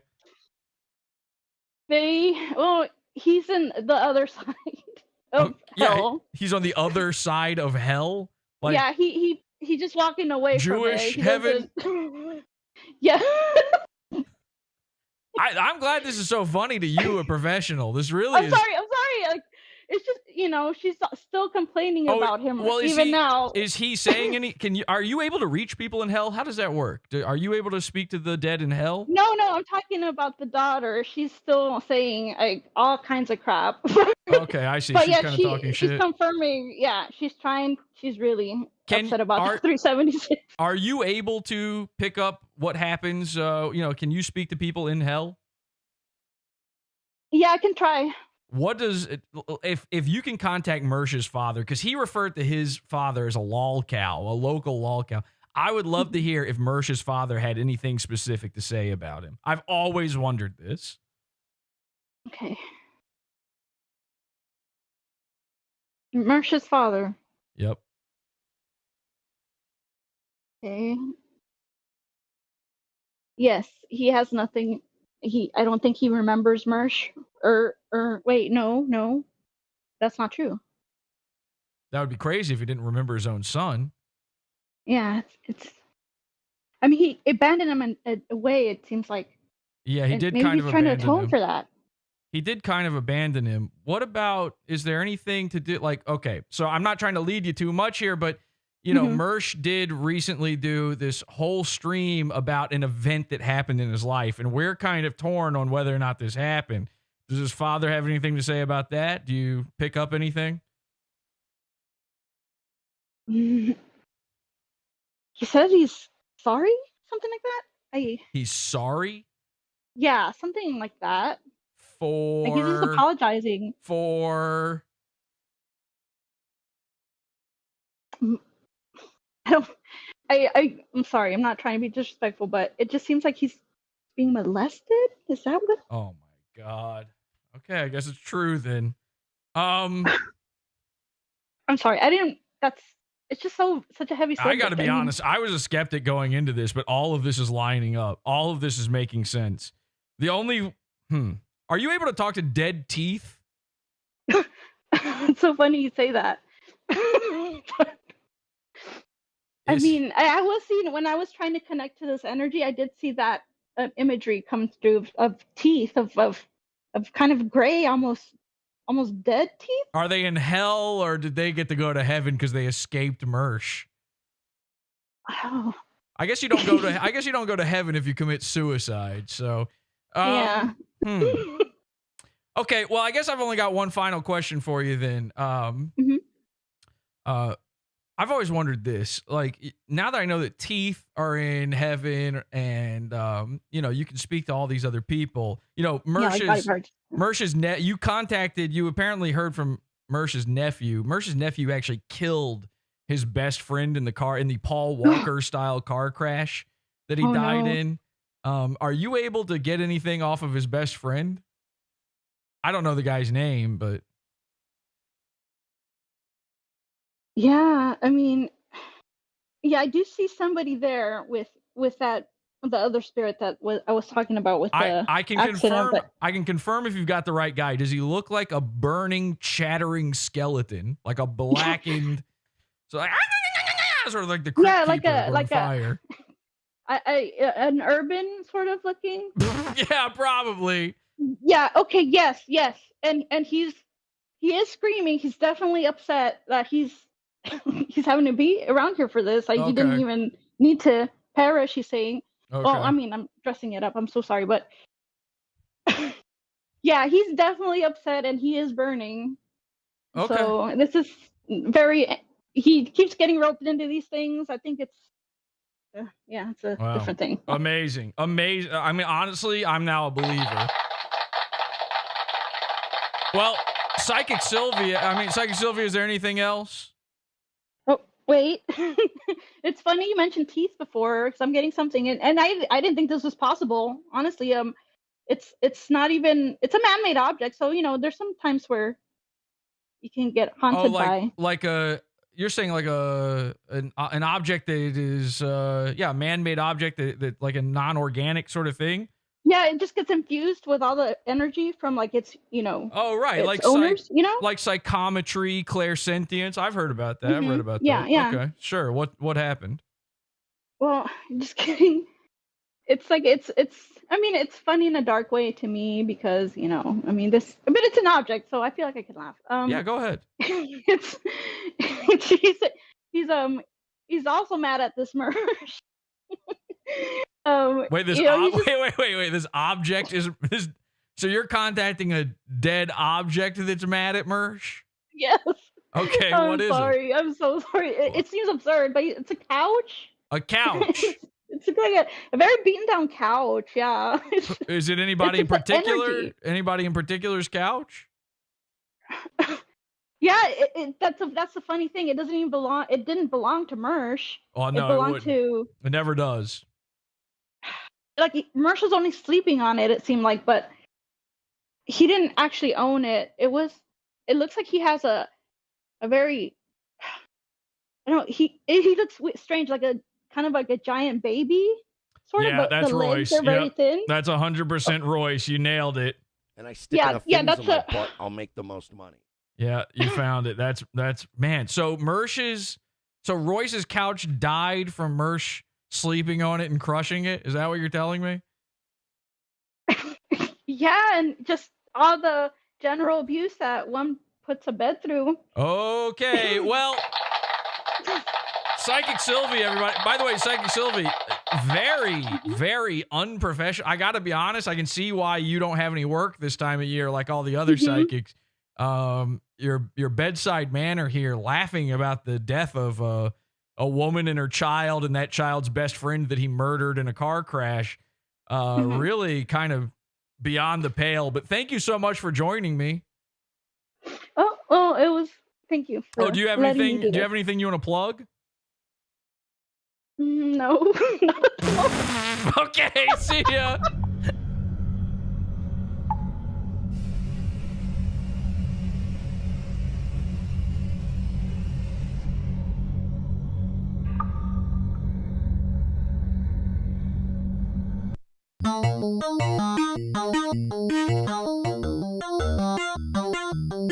Is this the cult if I ever heard one? Yes, it is. It's a cult. I mean, it's the cult of cult.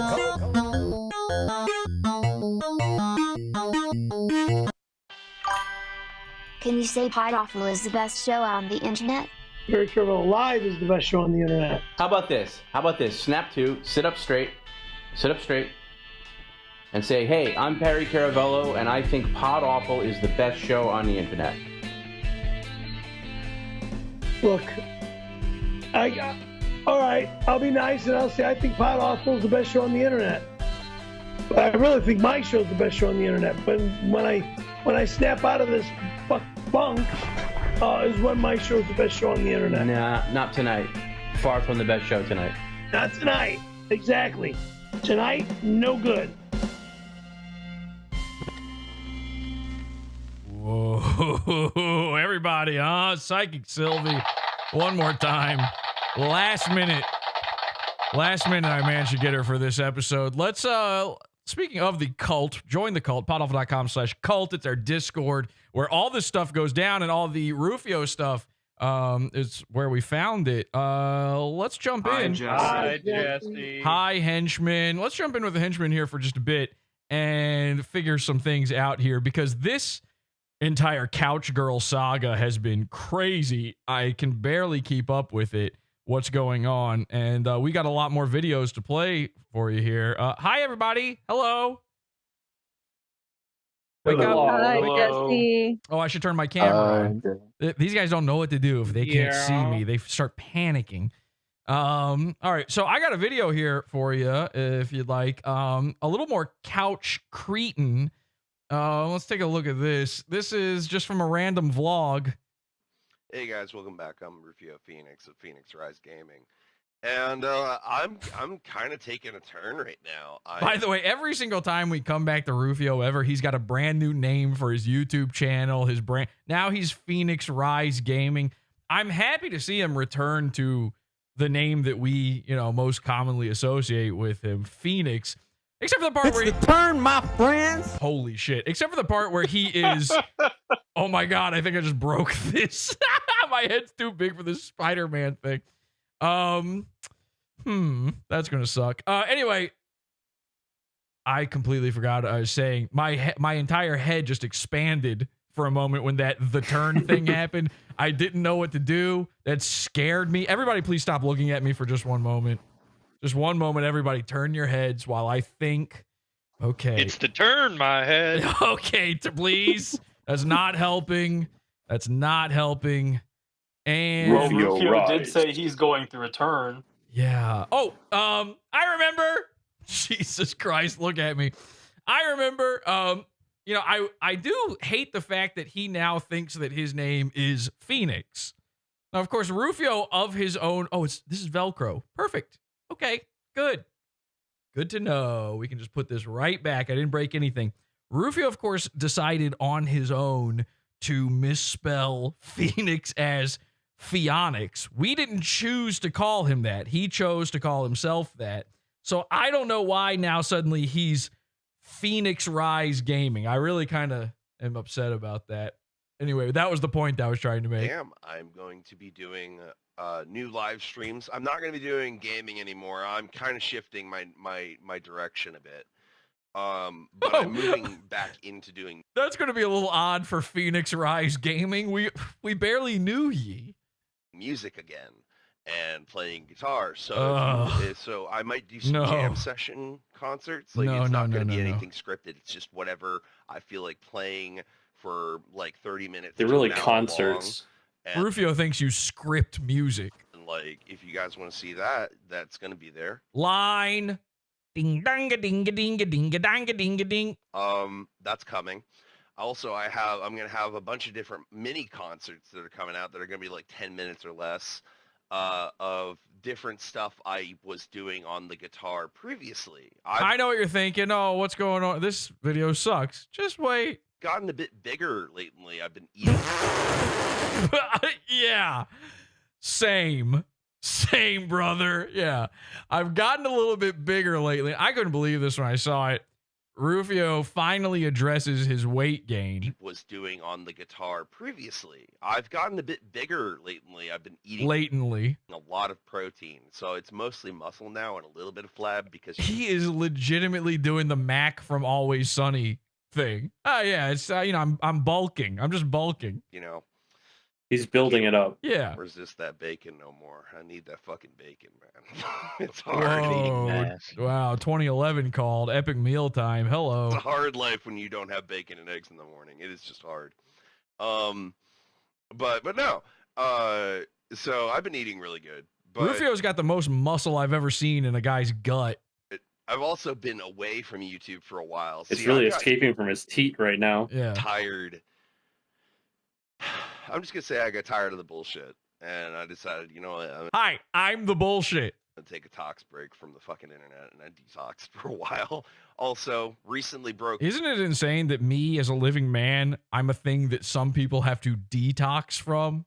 My leg during this March and had to take a 4 to 6 month healing period. I am able to walk now, but it is still very painful nerve-wise.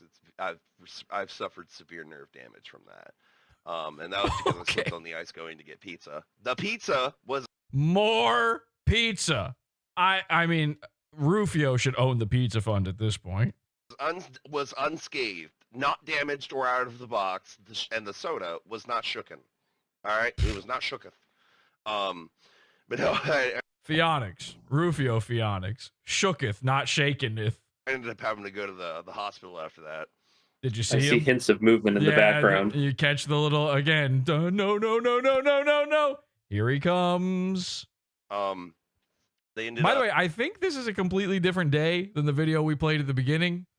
And yet, Couch Cretin is wearing the exact same outfit.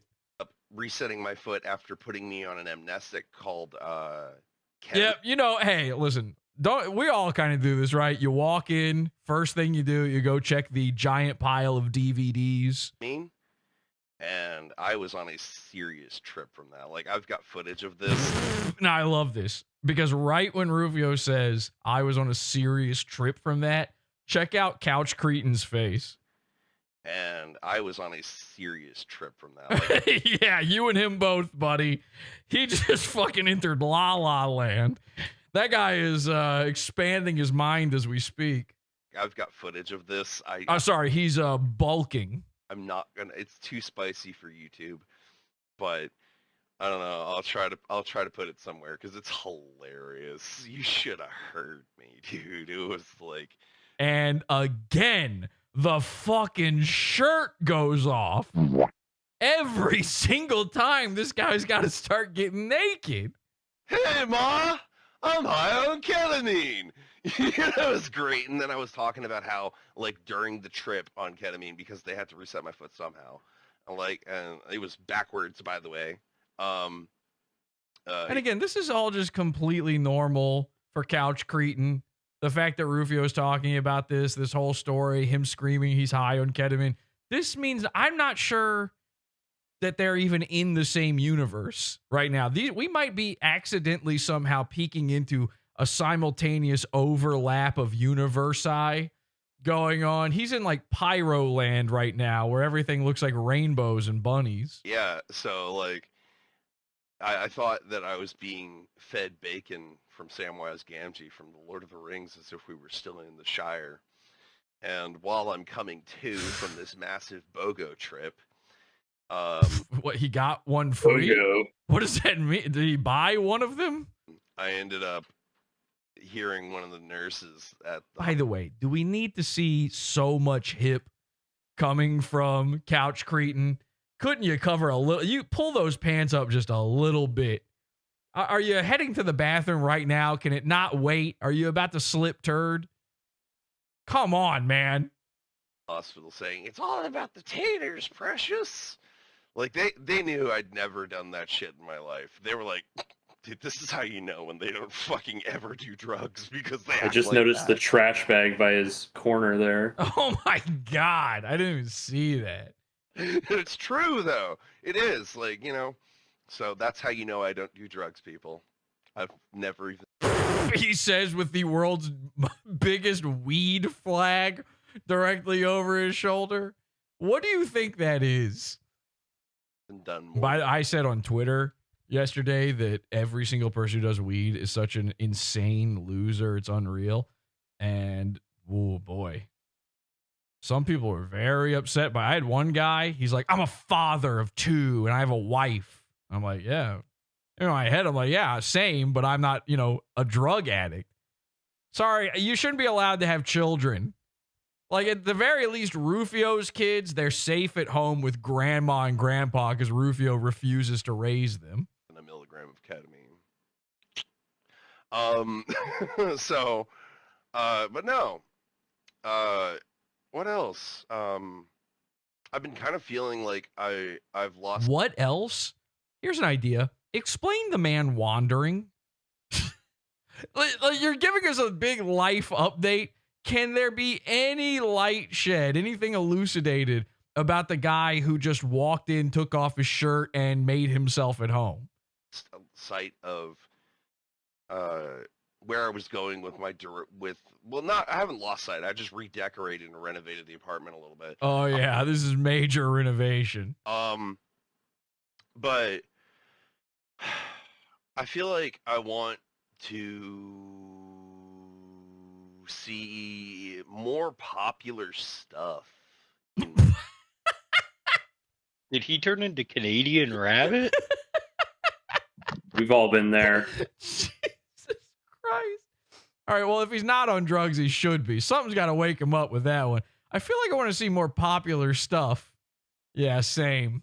My room, like, He's been trapped in the niche mines for too long. Yeah. Fixtures or something like that. Maybe some, like, acoustics foam or something like that. I don't know. Acoustics foam. So in Rufio's mind, popular stuff is the first page of results when you Google podcast studio on Amazon.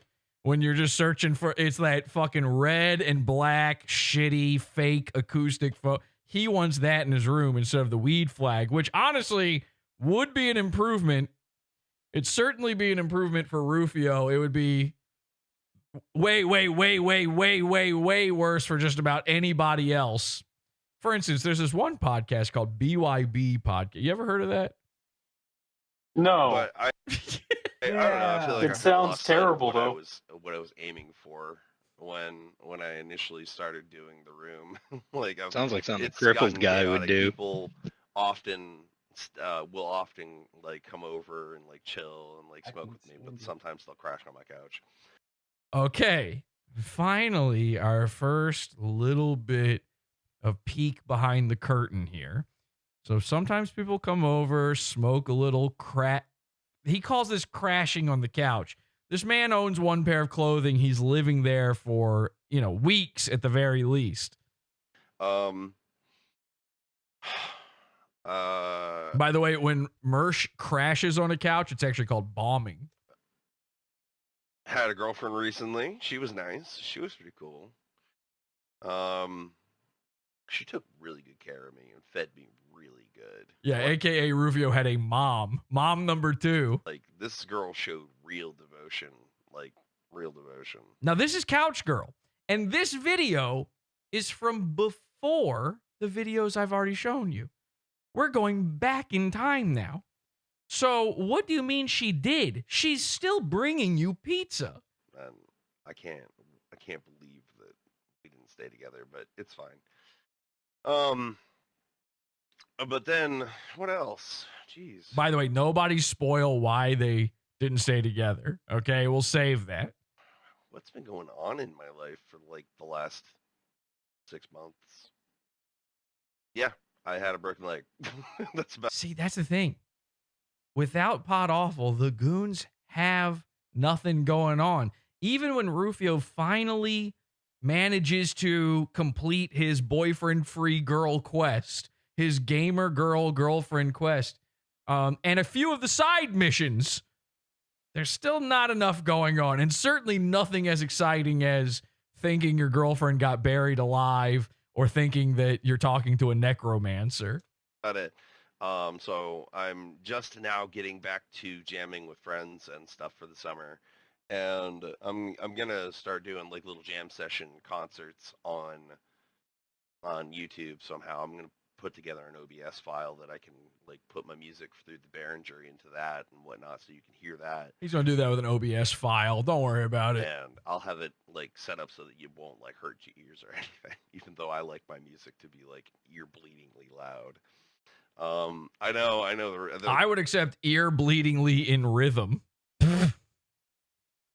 Somebody once told me, it's too harsh, needs tone work, and this, that, the other thing. I'm like, that's the sound I want, though. Why can't you give me what I crave for? Like, God. I crave for my ears to be bleeding out of my sockets. Okay, I want that kind of music in my head. Your ear sockets. Yeah. Right? but I think his sockets are screwed on a little loose. Oh, anyway, all right. Yeah, so that's what's going on right now. I felt like I'd just kind of give you a little patch update so that you guys could see and hear from me as I am in the world right now. A little Rufio DLC. Merely existing. Oh, yeah, I forgot about that. He started using AI images of himself. He's somehow figured out how to put his face onto much better looking people. And so now you've got Rufio the Lion Tamer here. That's his channel logo. Bet you somebody's got a butthurt for that too.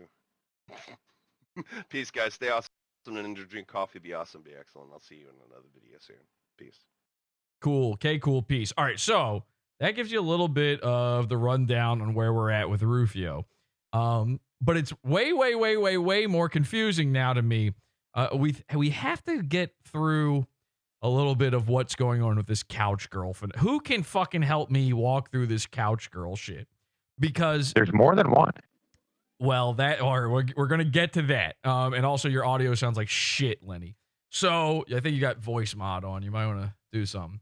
So Couch Girl comes into his life, and thus Pod Awful is done with Rufio yet again. It had already become nearly impossible for us to get in touch with Rufio. He doesn't want anything to do with us. He certainly doesn't want to be in a Discord with us anymore. I get it. I guess I understand. But the thing is it was always easy to get him into a Discord because he didn't have anything else going on. Couch Girl shows up. We didn't know. We didn't find out about it until later, but she's in his life and it starts explaining everything. It starts explaining his disappearances. I think partially his mom was also in his ear, kind of explaining a few things to him here and there, trying to get him on the same page.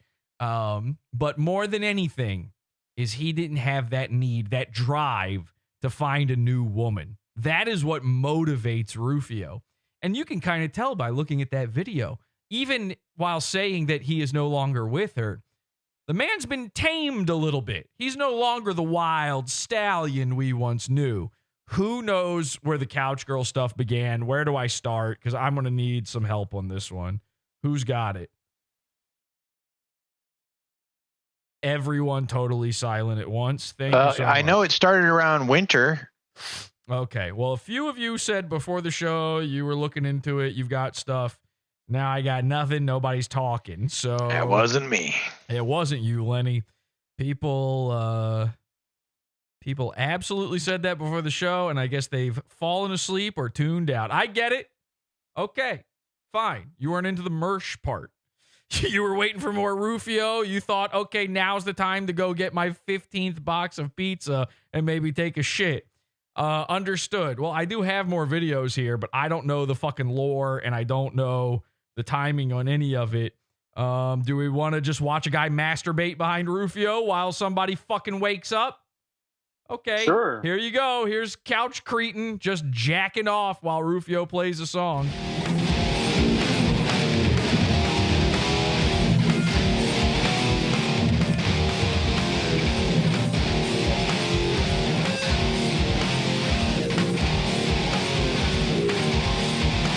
Okay, so Couch Cretin has finally changed clothes, once again proving my theory that he's been there for much, much longer than just crashing on the couch a little bit. We can't see the video. Yeah, sir. Yeah, there's Yeah, some we just see video. you My darting bad. around like. I wasn't darting around. I'm always looking back and forth between screens. I don't know why you guys are tee-heeing over that when I just asked who can tell me about Couch Girl and you all clammed. My apologies. You completely clammed. No, I didn't have- Erwin, I don't accept your apology because you just tee-heed but you were Mr. Clams before. So you're clamming. Jared, oh yeah, this and that. I'm fully yorking over here. And now suddenly I look once here, once Discord's here, screen is there. I just go like this and oh my gosh, Jesse's flailing. Are you fucking kidding me? I didn't say you were apologize. flailing. You said I'm all over the place. Your eyes were darting, like you were like looking like around. Like you didn't know that we were watching, and we were watching. I thought it was cute. I'm looking all around? What are you talking about?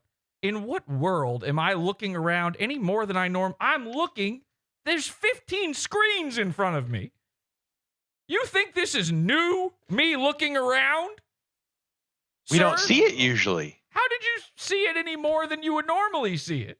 Because I think you were thinking that we were watching the video, but we couldn't see the video. We could see you. Excuse me, sir. My eyes are up here. So please. Okay, here's Couch Cretin. He's just sitting there on the. That was my bad. I didn't have the video up. Sorry. I could see it. And that's what really counts. He's got a little bit of lint in his hair. Oh, wait, what's he doing? Oh my God. What's he doing? Now, you got to realize this time around, Couch Cretin doesn't know that Rufio is now recording out of nowhere. He hasn't looked up. Rufio is already sitting at the computer playing the guitar. He thinks everything is going the way it's been going. Now, why he would think this is a good time to start touching, start reaching. And by the way, this is what the cops are saying when they say he's reaching. This is why they have to blast a guy away. You would do the same. If you walked into your living room and you saw this guy on your couch and he was reaching, what would you do? You'd have no choice. That's self-defense in every fucking jurisdiction.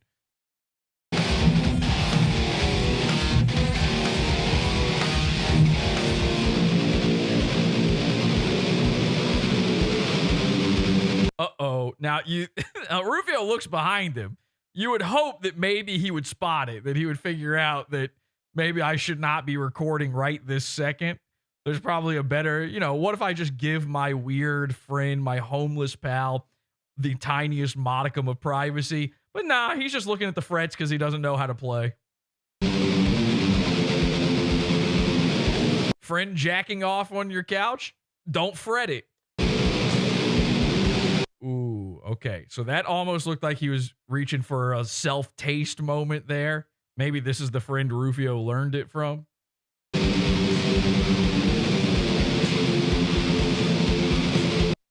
And now, he's really making a lot of faces. Now he's freaking out. The noise of Rufio's horrific playing is making this guy spaz. His mouth, he's jawing like crazy. He's literally covering his ears. It stopped him from touching his wiener.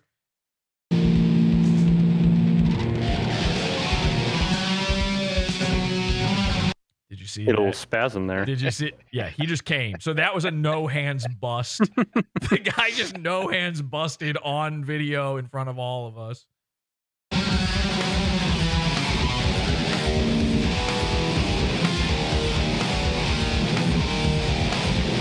Maybe this is just how he rocks out.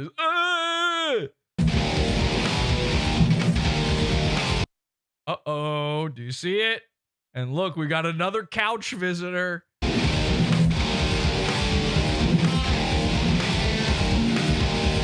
She's creeping around in the background there. Rupee is very intensely. He's not noticing anything around him with those eyes. He's in the zone, man. He's completely, he's toning out here. This is a man who knows what he's about.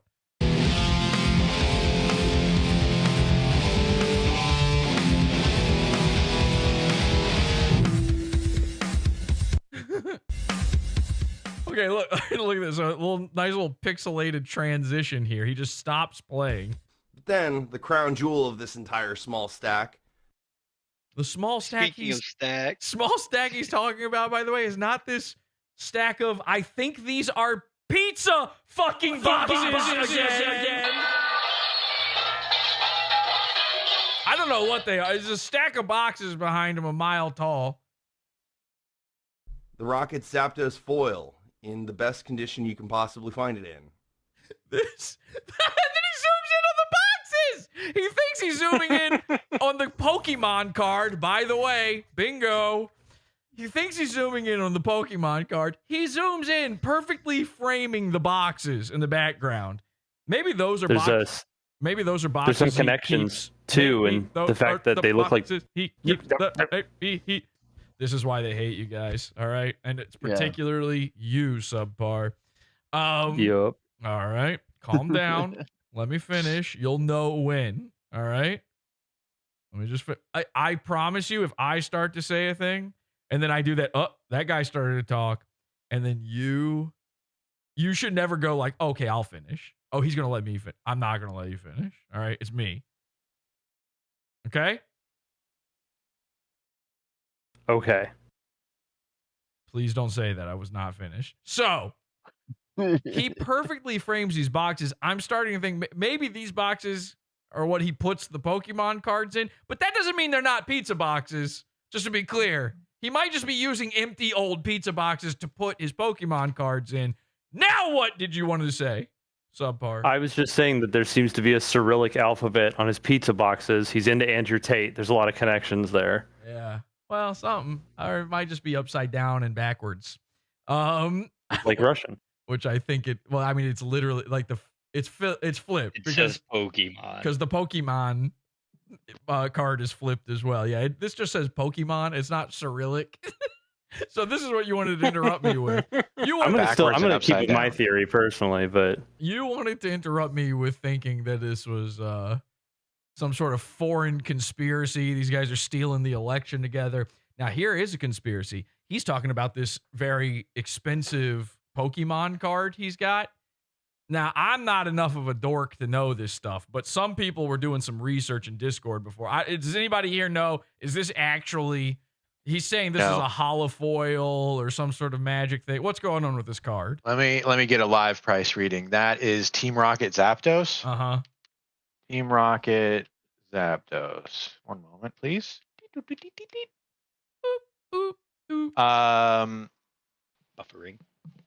I can get one used, which is the quality that he has, in 36 bucks. Okay. If you had a first edition graded PSA 9, which is extremely hard to get, 200. Okay, But so he's touching it. It's not. he's That's touching the it. absolute like best you could hope for. It's out of the for that card. pack. I feel like that's even high. I feel like he's got some sort of like off-brand version where this is actually a Digimon. It's not even the real card. Rocket Zapdos foil in the best condition you can possibly find it in. Not possible. Your hands are on it. You just zoomed in on your hand on it. Now I know for sure it is not the best condition. It's worth roughly $300. So, I don't know. I had to gloat for a minute. Yeah, y'all. Oh yeah, this guy. He's got no money. No, fuck this guy. Fuck him. Yeah. Oh, he's sitting on a $300 foil in one box. Just reaches in and pulls out like $500 worth in cards. And Whoa! I don't know if this Zapdos is worth $500. It seems like a lot of money for a $600 all of it. Rufio is rich because he's got $300. I mean, that's the only proof of money that we've got. He's got a $300 Zapdos card and a $100 Walmart microphone. I don't know. Maybe he's like really, banking in some Domino's pizza points. He's got a lot of free pizzas on his way or something. I don't know about. I'm not exactly sure he's rolling in it at this point. The old Pokemon sets. By the way, this is in the middle of his music video. This was the same video as the one 2 seconds ago. Ah, yes. Where I don't dress myself up in jewels and gold and elegant diamonds and stuff like that. No, I dress myself with lots of fashionably ancient cards. By the way, okay, so I don't know what that was. Rufio's idea of editing and all this stuff is such a bizarre thing, but he's trying to say he doesn't dress up in, these fashionable hoity-toity things. But here we have Rufio, who posted a photo of himself as a Mr. Monopoly man, cane, top hat, the whole 9 yards, and a beautiful affliction shirt, which the affliction in hand seems to be that it is stretching against his gunt. But there you go. So Rufio sort of is now one of these fancy lads. Odds? What are the odds that cane had a sword in it? Oh, it's 1 billion%. If you can't go like chink, shh, with that cane, I would take the blunt regular cane and stab myself in the throat with it until I die. That's how positive I am. There is no way. In fact, I would even go so far as to say there's a distinct possibility that there's a lightsaber inside the handle of that cane. You might actually have the world's first wooden cane lightsaber going on. And I can't even imagine a world where it's not double bladed somehow. I'm not even sure where it comes out at that point. Oh, you make weak content, no effort. Dude, that is like the premium grade content. I'm so sorry you don't see good content in your lifestyle. I mean, if you're watching nothing but podcasts... Oops. Right as he says podcast. And when Rufio says podcast, he, of course, means one podcast, Pod Awful. It's the only podcast he's ever known about, ever seen in his life. Right as he says it, you start to realize Couch Cretin is back there again. Did you even notice? Look, you don't see good content in your lifestyle. I mean, if you're watching nothing but podcasts, your life... You see him move his little hand. He just readjusts. ...is going to be miserable because they talk about nothing interesting other than the battle of the sexes and how quickly can they corrupt a relationship. So... So I know in your head you're thinking that doesn't sound like Pod Awful, but it does sound like every episode of Pod Awful involving Rufio. So fuck podcasts. I really think you need to think for yourself. Stop listening to all these other guys waiting to figure out whether or not they're the next chosen one or not, because they aren't. All right? So, well, yeah, I don't have a fucking lightsaber in my cane. Like, if you like good content and you want to see more lightsaber stuff, more... Holy shit, I didn't even remember he was going to say that. More, like, gaming stuff and more guitar, subscribe. Hit me up. Yeah, if that's the kind of thing you're into. Awesome and Ninja. If your tastes are these incredibly specific things that Rufio is into, if you just happen to line up with this man, a mentally ill autistic man-child, then subscribe. Stay awesome and a ninja and drink coffee and whatnot. Drink coffee, be awesome, be excellent, and I'll see you in another video. I don't post very often because I respect my time, but I'm also a very busy man. But I'll keep. That's not you can't say but and then just make the same point again. I don't post very often because I respect my time, but I'm also busy. Okay, and is there anything are we going to get like I hope to still please you? Subscribe because I'm going to, when I do put something out, it'll be the best thing you've ever seen. Keep posting anyway. Peace. And Couch Cretin starts furiously jacking off in the background right as the video, he hears it. He hears the classic sign out, stay awesome and a ninja. And he's like, all right, guess I can just start it now.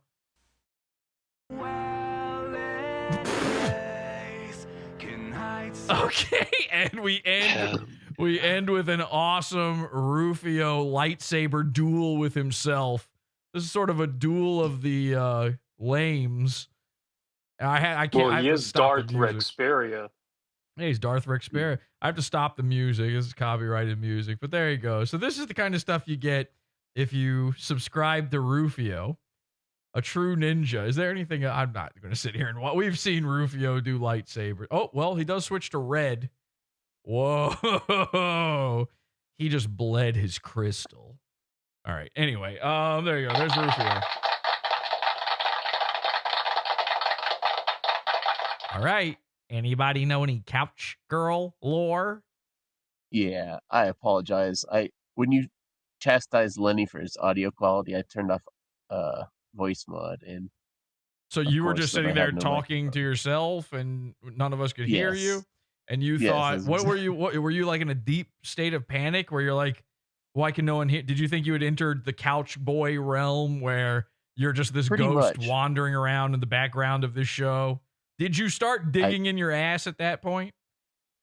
I never stopped, but okay, fair enough. What's the story with Couch Girl? Because I don't know what I'm supposed to even do here, what we're supposed to have. I really wish Feds was here because she's the Couch Girl expert. But we just saw her one time in one of his thought logs, I think, and she was just in the background. Mm-hmm. And ever since then, she's been known as Couch Girl. A little bit of background on her. She is 39 years old. And loving it. And she has 4 children who she does not raise. They're being taken care of in a Rufio sort of situation by her mother. Rufio's perfect woman, yeah. Yeah, one of those children is trans, like not even joking. But so she often posts like pro-trans stuff. She's very gay friendly, goes to pride parades in Waterville, that sort of thing. Oh, so okay. not something that you would think Rufio would really identify with. But do we know how they met? Do we have any idea how they actually met? I do not know. I'm guessing she was homeless. She's talked about being homeless in the past on her Facebook. So I'm guessing it was one of those situations where, it was cold outside. Wasn't it at the bus stop? See, this is the craziest thing is Rufio claims to like let these people. I mean, Rufio has claimed that we have an audio recording of it that he let like was it a 15-year-old girl stay on his couch before? And of course, in your mind, you're like, oh no, Rufio, please be the one goon that this is not true of. Please, you know it can't be anything good. But I mean, you see this, he does literally just let any vagrant in. And finally, one of these vagrants, and it's been men and women in the past before, and in fact, one of the first things he usually offers up to anyone catfishing him is, you can come live on my couch. You should come live with me. Please come live with me. I have a couch. Look at my couch. And finally, it happened for him. Couch Girl, the reason we called her Couch Girl is she originally was not his girlfriend. That's what we believe, right? She was just staying there. In fact, I think didn't she originally even like make a big deal about that, saying like, no, we're not together. She did. This is like She called them Bubbas. Say that again. That's right. Yeah. She called him Bubba. Oh, Bubba. Yeah, that's right. Now, where is we had a video. Where is that video of Couch Girl and the other couch creature? We have another couch creature for you where they're in the DM'd background. those to you, You've or got else that? they're in the thread. All right, let me look for that. So here we go. Oh my God, here we go. Now you've got two of them. Are these the same video? I'm not sure. Let me see here. Well, one of them's 7 seconds long. So let me start with this one. So, is this our first sighting of her? Is this us like first realizing? No. Where did I we think the first see her? one we ever realized he hadn't turned the futon into a couch yet, or into a bed yet, right? Okay. So that's why they're all called couch creatures. But and she was just laying on her back, and I remember it was a music video he started playing, and then all of a sudden you just see her breathing, and I remember us in Discord watching it. We just freaked out because there's a like she doesn't hardly move the whole time, and she's laying on her back, just like she's not sleeping. Her eyes are open, but she was just was she like she was just like passed listening. out or something? She was probably horrified. She was probably absolutely terrified of what was going to happen. This is like her first night in Rufio's palace. Yeah. All right, I've got the video here. This is where we like really took notice, though. This is the first time that we really paid attention. And here is, so this girl eventually did become Rufio's girlfriend, and we couldn't believe it when we saw this video because of what's going on in it. Take a look at this. So here's a brand new couch creature for you. I don't even know what to call this guy. This is Slim Really Shady. It's actually Hans from Low Res's podcast movie.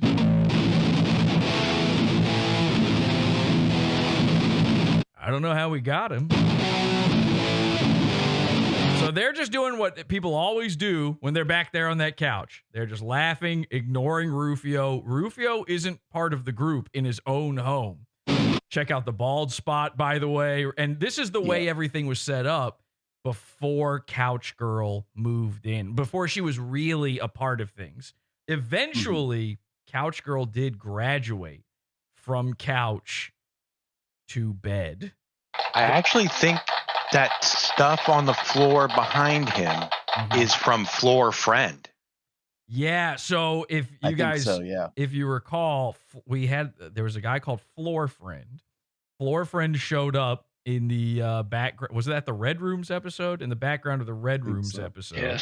Yes. Floor Friend was just some guy that happened to be there the whole time, and we couldn't see him.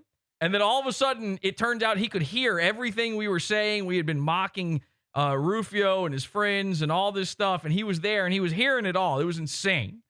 And yeah, you're right. That stuff on the chair behind me here, this stuff right there is Floor Friend stuff. Then she's got her shit moved in there. And you can see, though, she really did come in. She sort of domesticated Rufio. She turned his whole life and living situation around. She really helped him out. He did start going even more bald, though, as a result. But she even tried to help with that. But before that happened, and before she graduated to the bed, the first to ever do it, although some people still theorize that maybe she never actually slept in the same bed as him. She always slept on the couch. But then where is she going? Now that there's other guys on the couch, where is she going? Actually, maybe it's on the couch with those guys, because look at this video.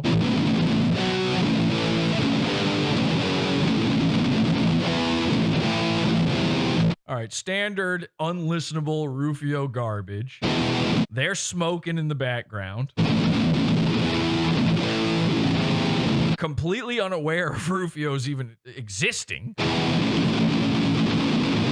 You know this is like a really deeply bad guy because he's wearing sleeves. And I know that sounds confusing to the audio people because in your head you go, well, I wear sleeves. I'm a normal guy. I'm annoyed. I've seen lots of people wear sleeves, Jesse. What do you mean? Were they attached to your shirt? Because if so, you're right. You're normal. This man does not. He's got sleeves. He's got a shirt. They're separate entities. He elected, by the way, in Maine, I don't know what time of year this was, but for half of the year, it's too cold in Maine to ever do this. He went into his closet, and by his closet, I mean Rufio's closet, and he said, I'm going to put on a tank top. And then he said, oh, shit, I do heroin. I bang heroin, and also I'm a cutter. What do? I really need to wear this fucking tank top. Why? Guy's not built. He certainly doesn't have, he doesn't even have a tan. This might be his first time ever exposing his skin to sunlight. I don't know why this tank top was so important to him, but he said, we got to do something about this. And so I think what he chose to do is he took 2 neck gaiters, they were left over from COVID, and he just pulled them all the way up his arms and said, yeah, that'll do. Maybe he borrowed them off of the Hot Topic that all Maine-anites probably reside in. The mall, every mall ninja probably has got a few of these lying around anyway. Maniacs unite. The Maniacs, yeah. He's really explaining something to Rufio's girlfriend. Now, isn't it true that in the description of this video, Rufio, or somewhere related to this video, somewhere along the time of this video, Rufio was kind of implying that this was his girlfriend, right? Yeah. And so we all just thought, okay, this is his girlfriend. He seemed to believe it. She did not.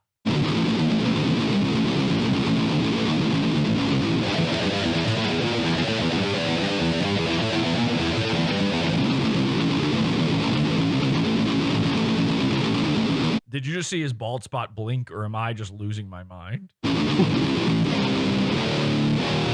Now they've run out of things to talk about on the couch, which means now they can hear Rufio's playing, and they're becoming upset. They don't know what to do. Wait, is that it? Is that where it ends? So it's the second video. Okay, that was the intro. At the very end of that video, though, it looked like there was like a pregnancy test or something on the pillow on the right. Oh my God, you're whatever right. That is. What is that? Yeah, good point. Something is definitely going on right there. Okay, so now let me grab the other one. All right, so then Rufio, it's the same video from the same time frame here. This one's the square ones from Instagram. Yeah, this one was grabbed off of Instagram, so it's going to be a little different, but oh my God, where did that just go? I keep accidentally saving these to the wrong folder and then losing them. Ironically, these are going into a folder called Couch Gags. And somehow that is not the folder I mean for them to go into, believe it or not. All right, here we go. This is a little harder to see because we're in the 4:3 aspect ratio. You got to really look for it on this one. This is a hidden gem. Now, I don't know what happened between those 2 videos, but Slim really shady. Brother man's tweaking back there. Okay. Couch sleeves is on one.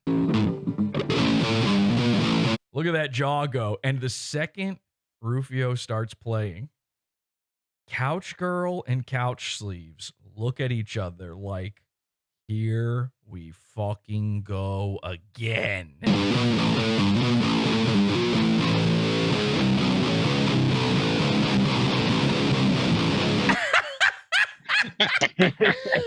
That's some mess jaw jacking if I've ever seen it. So, I mean, at first I'm like, this guy's just high. This guy's just high. No. He is mocking Rufio's playing there. It was in tune. It was on beat with the play. He's going da da da da da while rolling his eyes. So they've been rolling joints all day. They've been rolling eyes longer. Trust me on that. These guys are sick of it. It started. There's a part of every single couch creature, these hideous, insidious beasts that roam around Rufio's apartment, scaring neighborhood children. There's a part of each and every one of them that goes, maybe it'd be more worthwhile to just be homeless I'm not so sure this is the better option, really, for me. I could probably just go to a soup kitchen, hang out all day.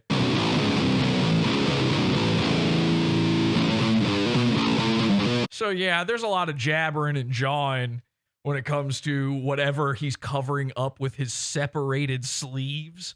But a lot of this is also, please, for the love of God, Rufio, stop. Not that we want to talk to you so bad. We don't need you to even turn around. You can still just keep looking at the computer. We just don't want to. We just don't want to be afflicted by your T-shirt. Don't look where her hand is right now, Rufio. Well, that's all right. Now that's the surprise reveal. Whoopsie! Rufio moves that guitar, and you get a good view of what's really going on back there. Whoa! She doesn't just have a hand on his leg. It's not even a friendly leg. It's up on full thigh meat, and she's got a death grip going on it. The gripper. It goes, skeleton! Yeah! Yeah. That's the kind of thing she's got going on there. Rufio never seemed to notice. Somehow this escaped him entire. He uploads the video. I'm telling you, he can't see the couch creatures. I don't know how. They're entering his home, going to and fro. I think they've figured out that he can't see them. I think that they're just taking advantage of a man who only has nocturnal vision. And so as long as the lights are on, they're free to mill about. This bitch is only his girlfriend when the lights are off. And I mean that in every single way possible. I don't know how he missed it. Didn't we even try to show him? Replay it. Watch the start. Wait, watch the start? Watch Okay. the- All right. Yeah, she Hang gives on a second. good little squeeze there. Okay. I missed that. All right, let's see. Let's see. A good squeeze. Oh, yeah. Oh, yeah. And he even starts. He even starts checking her out. I noticed him checking her out when I first played. He like actually gives her an up and down, you know, a once over, a how's your father. Now I see why. His dick is down that pants leg. She's like, she's got her, the pinky finger is just diddling head right there. That's why he feels so comfortable to mock Rufio to his fucking bald spot. Yeah, you're right. She gave that thing a deep, deep freeze of a squeeze. Look at this. Watch one more time. Oh, that looks like it hurts. I wouldn't even enjoy that. That's a tough fucking squeeze right there. Okay, very good. She's gripping so hard, she's grinding her teeth, too. But we tried to warn him, didn't we? We tried to tell him. We did. And what was his response to all of that? Well, let's the fuck off. Yeah, blew us off. No response. I think he got mad at asked her, or Wanda asked her in DMs about the whole thing. And Couch Girl admitted that was one of her exes or something like that. So she's it's openly like even more inviting obvious. over her exes to Rufio's couch. He thinks he's made it. This, as far as I know, the only couch girls I'm aware of up until this point, in the timeline that we're talking about right now, he had the 15-year-old girl, which we're all holding our breath and hoping that was just bad judgment and nothing else happened. And then Couch Girl. And so, assuming he is not a predator, assuming this is no more paranormal than the creature mania we're going through right now, Couch Girl showing up to his couch, that's him going, I've done it. I made it. I finally got one. I reeled her in. And he just decided without asking that she is now his girlfriend. She, I think, was posting publicly that she is single. It was on her Facebook, wasn't it? Yeah. Yeah, on her Facebook, it said she was single. On his Facebook, it said he was not. And it wasn't even an it's complicated situation, although it looked pretty complicated in that thigh squeeze back there.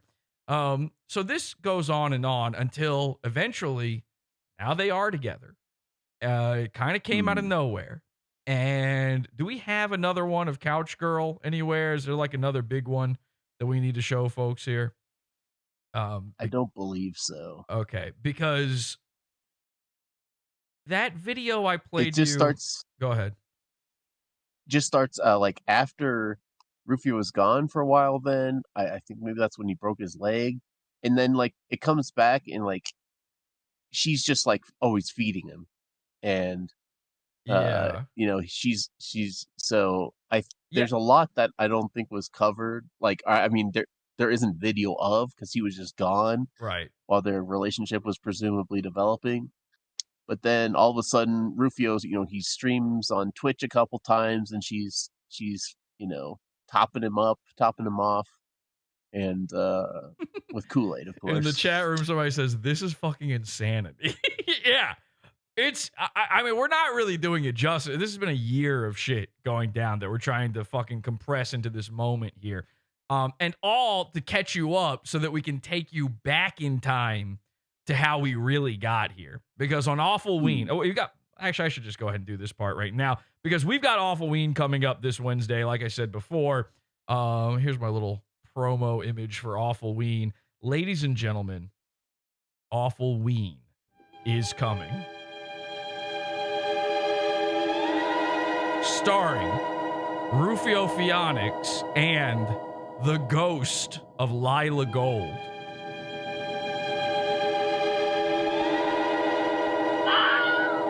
One of Rufio's many, many tragic endings to one of his relationships.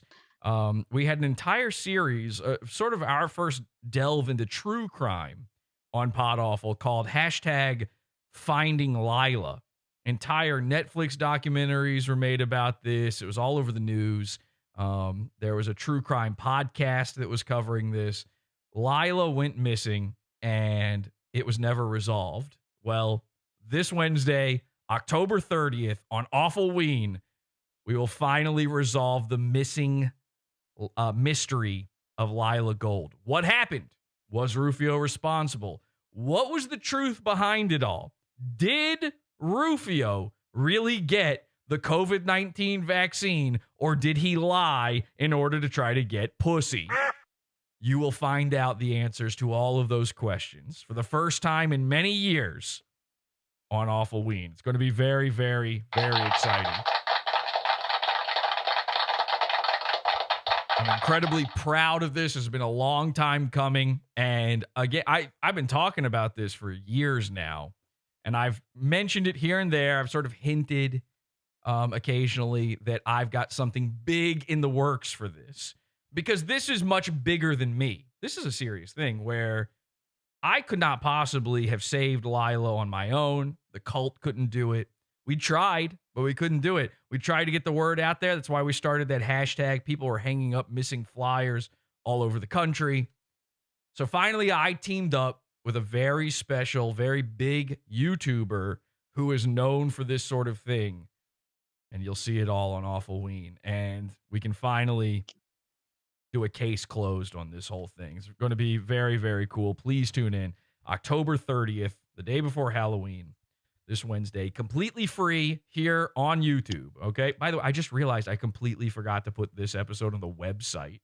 This is not, I've completely forgot to put this on the live tab on the, I'll do it now. Okay. The show's almost over, but I'll do it right now. Why not? Whoopsie daisy. Yeah, it's still got the last stream on there. Oh my God. There we go. Okay. Some people will be tuning in now mad that they were missing it. Okay, Awful Ween coming up very soon. Get excited. This is the preamble. You kind of gotta know where we've been with Rufio.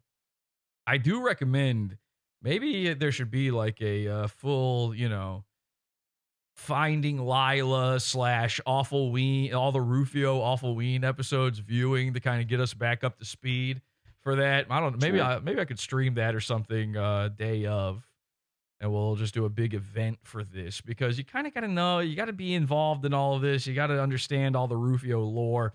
And it's honestly, all of those episodes are some of our best work. Absolutely the best episodes of Pod Awful are in that playlist. So, Awfulween, we had Couch Girl all this past year. And of course, everybody's like, what's going to be, when the second the Halloween show starts coming up, the first thing I start hearing is, what are you doing to Rufio this time? How have you catfished him this time? We couldn't. It wasn't possible. There was no option for it. He had been completely enamored by this Couch Girl. And we tried to penetrate that shield. But take a look at this. You can't do it. This girl is his new mom.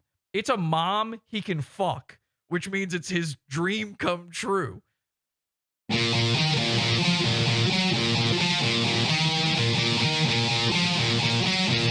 So we got another Rufio video. He's just sitting around trying to figure out how a guitar works. He has no idea. And there she is. Now, again, we had been told she's no longer a part of his life. And the reason she's no longer a part of his life is insane.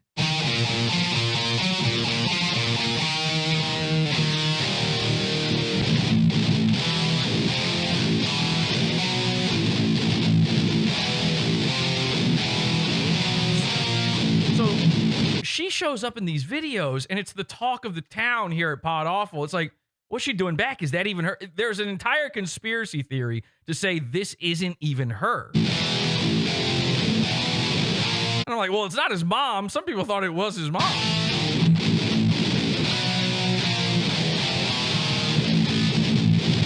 $11 cheese in chat says, don't know much Rufio, have a PhD in Mersh. $11 cheese, I'm telling you, take some time. At the very least, watch last year's Awfulween. I'm telling you, you're going to love Rufio. He's way better than Mersh.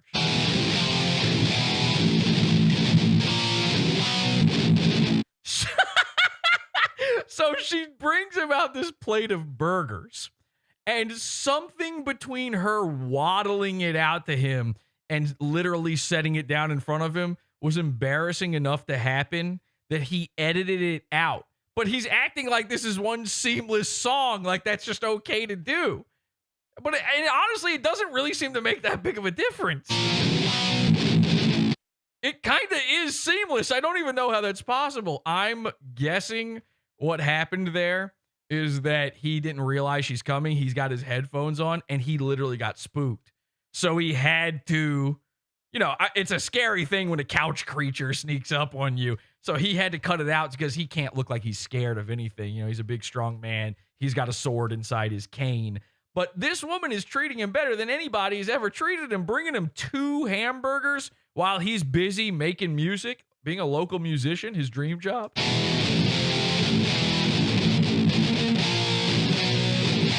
And then she just waddles her fat ass back to the kitchen where she belongs. Man's living the life.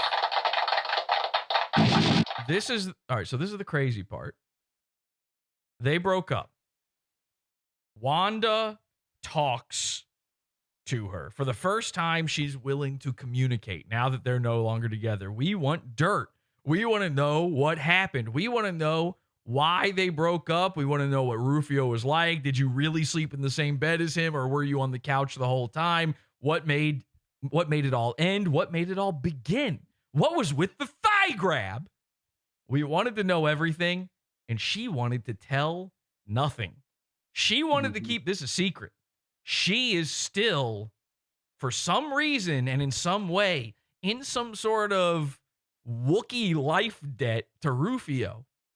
And it's bad when she's waddling around giving him hamburgers, because the only thing she would tell us, the reason that they broke up, I'm not kidding, this is her reasoning, is that she got cancer. Now, you might be misunderstanding something here, because I misunderstood something. Usually if somebody breaks up with somebody, it's not because they have cancer. You know what I mean? Like, it's usually a really bad guy. He's like, oh, my wife got cancer, and I just can't help. I can't do anything. So I'm leaving her. I'm leaving her with all the bills. I'm running out on her, like a George Lopez style. My wife gave me her kidney, and now I'm divorcing her kind of thing. This is not that. she got skin cancer, which is like, most of the time that means like removing a mole or something. Like you can just kind of cut that one out and you're probably fine. It's rarely like a huge problem, except for when you're a huge bitch. And then there's a lot more skin to have to deal with. So maybe it's actually very, very serious. But no, she decided because she is in no way taken care of by Rufio that she could no longer be with him. And she wanted to, what was her words? Like she wanted to unburden him of her cancer. Yes, she didn't want to burden him with going through a cancer treatment or something like that. Yeah. Which, like, Rufio's a guy who wouldn't give $25 to save his girlfriend's life. You can see why that might be the right move to make. But then why is she still there?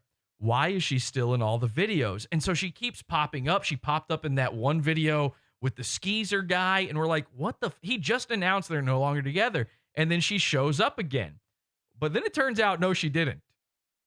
Which I know is confusing, but I promise you it makes sense. Check this out. So, they are multiplying.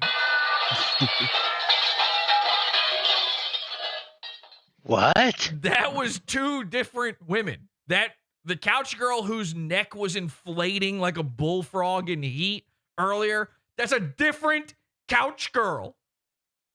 What is happening? What are these creatures? They just like split off like mitosis? Yes, she's budding. There is and by the way, I've always assumed these people are single cellular. Like it makes complete sense to me. I would not be shocked to learn that all of Rufio's videos, his presence on Discord, everything was filmed through a microscope. You tell me this fucking thing ain't an amoeba? So, I know, like, Urquit, you believed that they were the same, or did you think they were the same girl or different? Everybody was split on this. Yeah, I believe that they were, that sometime, like in the spring, there was a different girl there. I think that actually did turn out, we figured out, was just Couch Girl the whole time. Yeah, but, so we had already thought Couch Girl was a different girl for a little bit, but it wasn't. Yeah. Then it was, and then they both showed up. And and this was, we didn't even know what to do with it. I mean, look at this.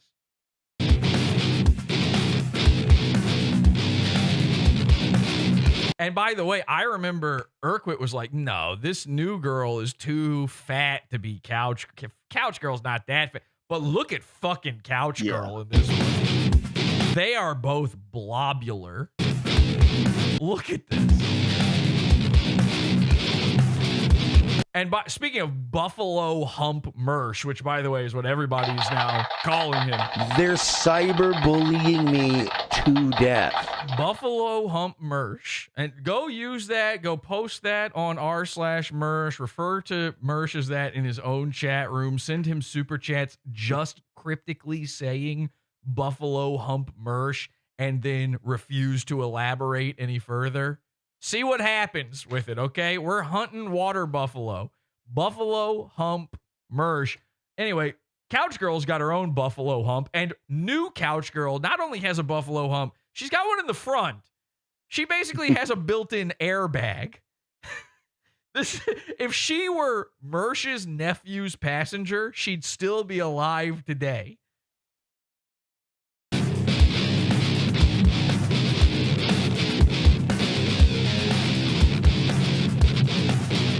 So, and again, they're just, it's like he's not even there. It's like they're not even having to hear this. Original Couch Girl's back there fixing the Matrix. New Couch Girl's just on her phone.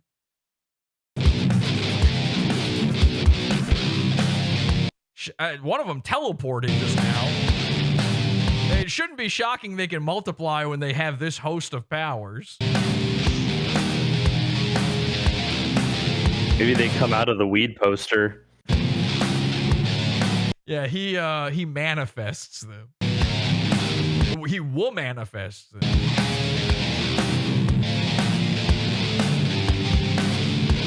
man, look at this. This is so fun. Every video has this moment. They're sitting there smoking weed, being losers. She's like checking to see if there's enough weed in this joint for her because she's really going to need it.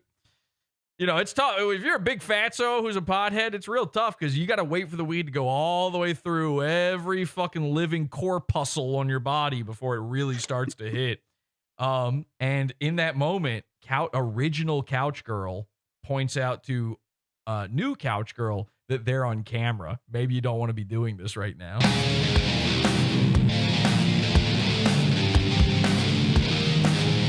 Whoops. Whoopsie. And she does a quick, oh my God. Oh shit.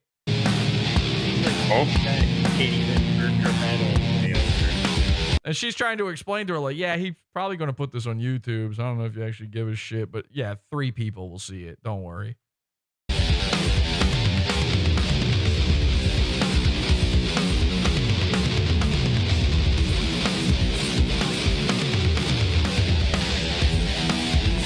Damn, this is kind of a sick jam. I'm starting to get into this. Just kind of looking right into the audience's soul there. Yeah.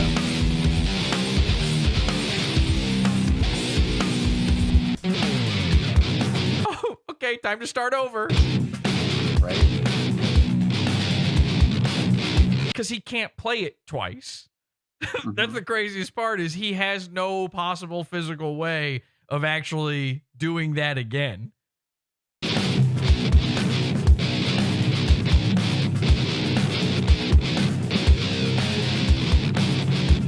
Okay, I think it's probably just that twice. It's probably just this over and over. Yeah, it is. All right, it literally is. Yeah. So there you go, ladies and gentlemen, Poopiopionics. Poopiopionics. Yes, Poopiopionics. You know I'm autistic, right? I know. Here's what puts a hair across my rear end. I can see what puts a hair across her rear end too. It's probably when you guys tried to fix Rufio's hair. Do we have that video, Urquit?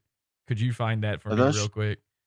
Yeah, those are on his Instagram. Could you grab one of those, put it somewhere where I can grab it real fast? Because Rufio, I told you earlier, they're trying to do some brujeria. They're trying to practice Santeria on Rufio's head, trying to make his hairs come back. And they seem to think it's working. Now, this was months and months and months ago.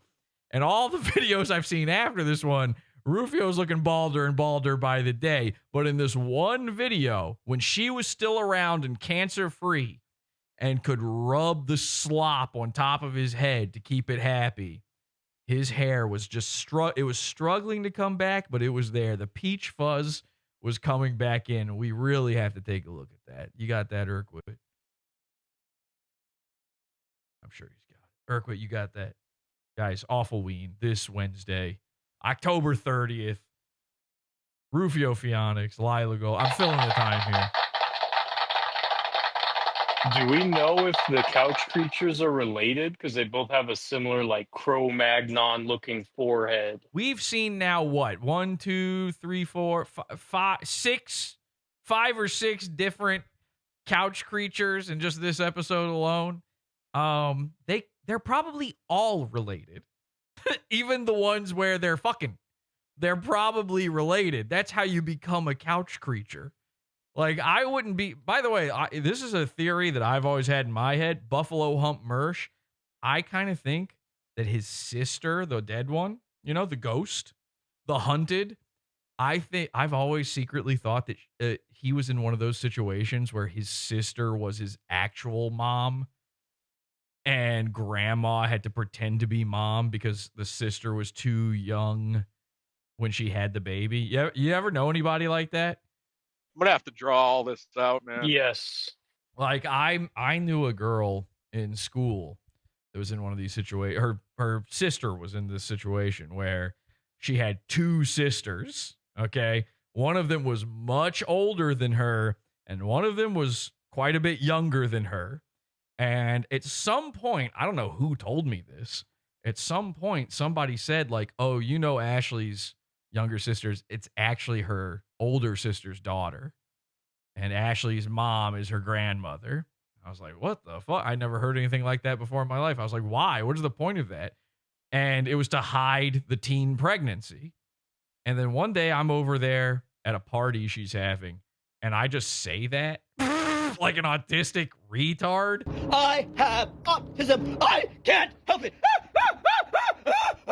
I just didn't even realize I thought they all knew, and I thought like the bit I thought the bit was that they're all pretending, but no, the little sister was out of the loop. So I accidentally revealed to their whole family this thing. She starts crying. I'm an idiot. Yeah. Choo choo, all aboard the Retard Express. It was one of the most embarrassing moments ever. It was horrifying. She's just crying. Was that embarrassing for you? Well, the craziest part is like I'm dropped off there. So now I'm there during their big family emergency meeting talk. You know? It's just me on the couch like, oopsie. Whoopsie doodle. Did I do that? Yeah, sorry. Got any cheese? So you're adopted her, except it was much worse. Yes. Wait, I mean, she was adopted. So that was another thing she had to learn. It was both her grandmother adopted her as her daughter to make all of this lie work. Oh my God. And I don't remember if Ashley knew. I don't remember because I might have found out from my own parents. Like my mom might have told me. She might have known somehow. I don't remember how I found out, but just like a complete spurg. I was like, I thought, so-and-so was your mom. And they're like, what? And everybody else is like, somebody drops a wine glass and it shatters style moment. I'm like, yeah, what? What, this is a secret? Pot Awful's been making it worse for a long time, man. Hey, if this is a secret, why do I know? By the way, I think I did that family a favor. That's a fucking psycho thing to do to a child. By the way, because one day she's going to find out. One day, presumably, in the playbook, one day they're scheduling her to find out. They're going to have the big talk. And if that happened to me, I'd be like, oh, I'm never talking to any of you people again. You're freaks. My entire life is a lie. You can't do that to a kid. That's so fucked up. So I choose to look at it as I did them all a favor. Thank you. Yes. One of the best. So I DM'd you a quick and dirty screen recording of okay. There's audio in it, right? Yes. Thank God. All right, here's Rufio's Instagram, and let's take a look at the video. And please stop clicking. All right, so please stop clicking your knife, Urquid. For the love of God, just keep out. Do you just lay in a bed filled with knives and you're just sitting there? If you knew. I do know. I've seen it. You are laying in a bed surrounded by knives. It's true. So I would rather be in the situation where my mom is my grandpa or whatever the fuck I was just saying. If I found Urquid. I'm done. Okay. You need to clean up the knives from the bed. It's a bad look, especially with your from history, the desk, yeah. With your female history. You know what I'm talking about? I do know. You don't want to be rolling around like you're sexual with knives. Rufio's into blood play. We had to hear about that quite a bit, but you're gonna give the wrong idea because do you ever want to be with a woman again? Yeah, of course. What was the last one? Is it a girlfriend or a wife? I forgot. Fiance. Oh boy, right in between. So now I'm not going to say here live publicly what it is we're talking about, okay? Because that would be too much. It'd be too embarrassing for you, and I'm not here to shame you in any way because I love you. Urquid is the greatest guy, or whatever the fucking quote is. Urquid. So I'm not going to say it. However, I appreciate it. I got to know, much like with the little sister, big sister moment, is it in the plan to eventually, do you want to be with a girl ever again? Do you want to have another fiance or marry somebody? Not a fiance. I don't think I would look to get married again, but it could happen. Okay, but you're open. I'm open, but I Is don't have any Is expectations. it in the plans at all to tell the new one at some point? Like, what is the protocol? At what point do you explain what happened to the old fiance? Like, do you? I've thought about that, of course. Of course, and I just, you just read, you cross that bridge when you reach it, right, or whatever the saying is. Read the room on that one, I guess. Yeah, Like, are you at all planning to contact Psychic Sylvie and? I honestly, the less the deceased says, the better, I think. Oh, yeah. Yeah, I bet. On that one. Yeah, so, I got to be I honest, Urkowitz, there's no chance at ever there being another one. I know. Girlfriend, fiance, or otherwise, if you're laying in a bed of knives. That's like what an Indian yogi does to try to get closer to Krishna or some shit. You're not supposed to do that unless you're in Ripley's Believe It or Not. Okay? And by the way, believe it or not, with that fucking story that I'm not going to say here live on the show right now with your ex-fiance and ex-person. But okay, but I do want, like, oh, you know what you could do? I've got an idea. How about this? If you ever get a new girl and things start getting serious and you can tell she wants you to propose and you're getting a little nervous because you've been in that situation before, why don't you just throw a party and invite me? Okay. And you can break it to her? Yeah, I could probably break the ice for you. If she's, can you guys record that? If she's around long enough for me to do it. Yeah. Okay. Do you still have a bunch of knives in your bed with you right now, or have you taken them all and thrown them into the hamper across the room while I've been saying all this? I'm going to be cleaning them up. That's some good advice. Here's what you do. Take every corner of the bed, put it into a big parachute, pick up the knives, throw them off the balcony. Probably every single one of those is involved in a crime scene and needs to go anyway. And then that'll solve the problem of you constantly fidgeting with I'm sure you'll find a new thing to fidget with. You're a Mr. Fidget. But sure. I'd rather hear you, spinning the revolver around or something. Like like if you were sitting here and it sounded like you were deer hunting yourself, then that would be kind of fun. Okay, let's go to the video here. Here is Couch Girl solving Rufio's baldness.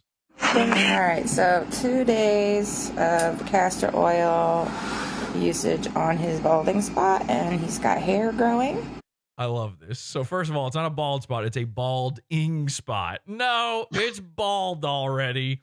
They're using castor oil, which is, I'm pretty sure, what old people used to have to drink at the dinner table in order to get their vitamins and nutrients. Of castor oil usage on his balding spot, and he's got hair growing, which is great.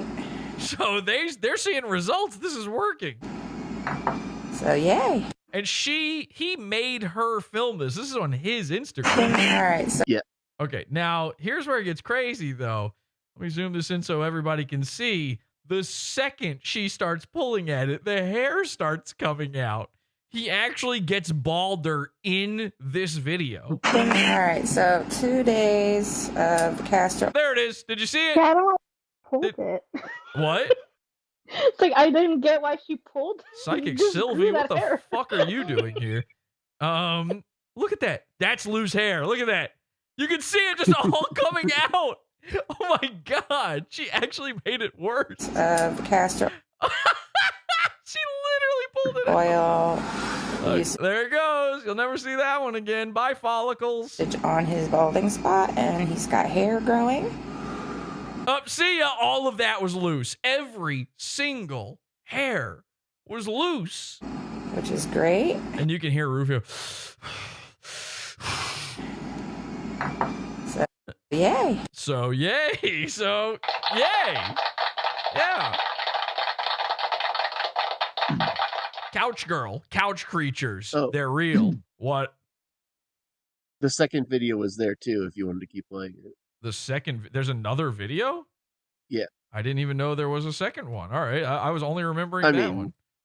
Yeah. Okay. All right. Yeah, let's take a look at it. If we got it, we'll take a look at it. I had no idea. There's another one. All right. Where does it start? Here we go. Oh, yeah. Oh, look at it. It's so cute. All the little hairs are doing this little, like, curly cute thing. So much blonde hair here. Oh, my goodness. It's blonde because you bleached it. Holy crap, the hair growth. Which means it's not new hair, by the way. None of this grew in because it is bleached along with the rest of it. All right. That's just what hair does. It's supposed to go in a swirl back there. That's probably part of why it falls out. I don't know the science on that. Okay, there you go. So they have no idea how any of this works. How do I get rid of this now, please? Hello? Okay, there we go. Couch creatures, couch girl. This is what's been going on in Rufio's life, and it seems to still be going on. Has he uploaded anything most recently? Let me just see what was the last upload, the one with the guy digging in his ass? I think that's the last couch creature video. Yeah. Okay. Yeah. That was on his YouTube. Yeah, that was the most recent one. 4 days ago. 4 days ago, every single video has a couch creature in it. I swear to God, look at this. I just went to the channel. I bring up the videos tab. I'm scrolling through. I'm trying to find one where there aren't creatures in the background. Here's one, by the way. Who is that back there? Listen, look at this. This is the one with Skeezer. In the thumbnail, there's a third couch creature happening in it. What? Yeah. Who's that guy? Couch mystery. And then we've got the opposite. Look at this. It's a couch mystery. Look at this. You've got finally a video. Here's the thumbnail. The forbidden shred. By the way, I guess we know who Rufio's voting for on election day. Wow, this one goes out to Biden. Shout outs. So finally, there's no couch creature, and then I hover over the video and look. Boom. She appears. What are these thumbnails? What is happening? The for Biden shred.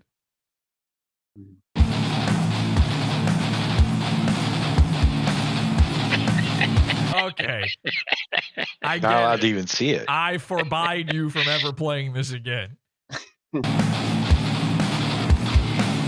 Oh, and actually, the title is the forbade shred, so he can't get it right even amongst himself. All right, let's go. Let's turn the lights on here. Sorry, I don't have nocturnal emission vision or whatever the fuck. Holy lard. I feel like I'm at the beach.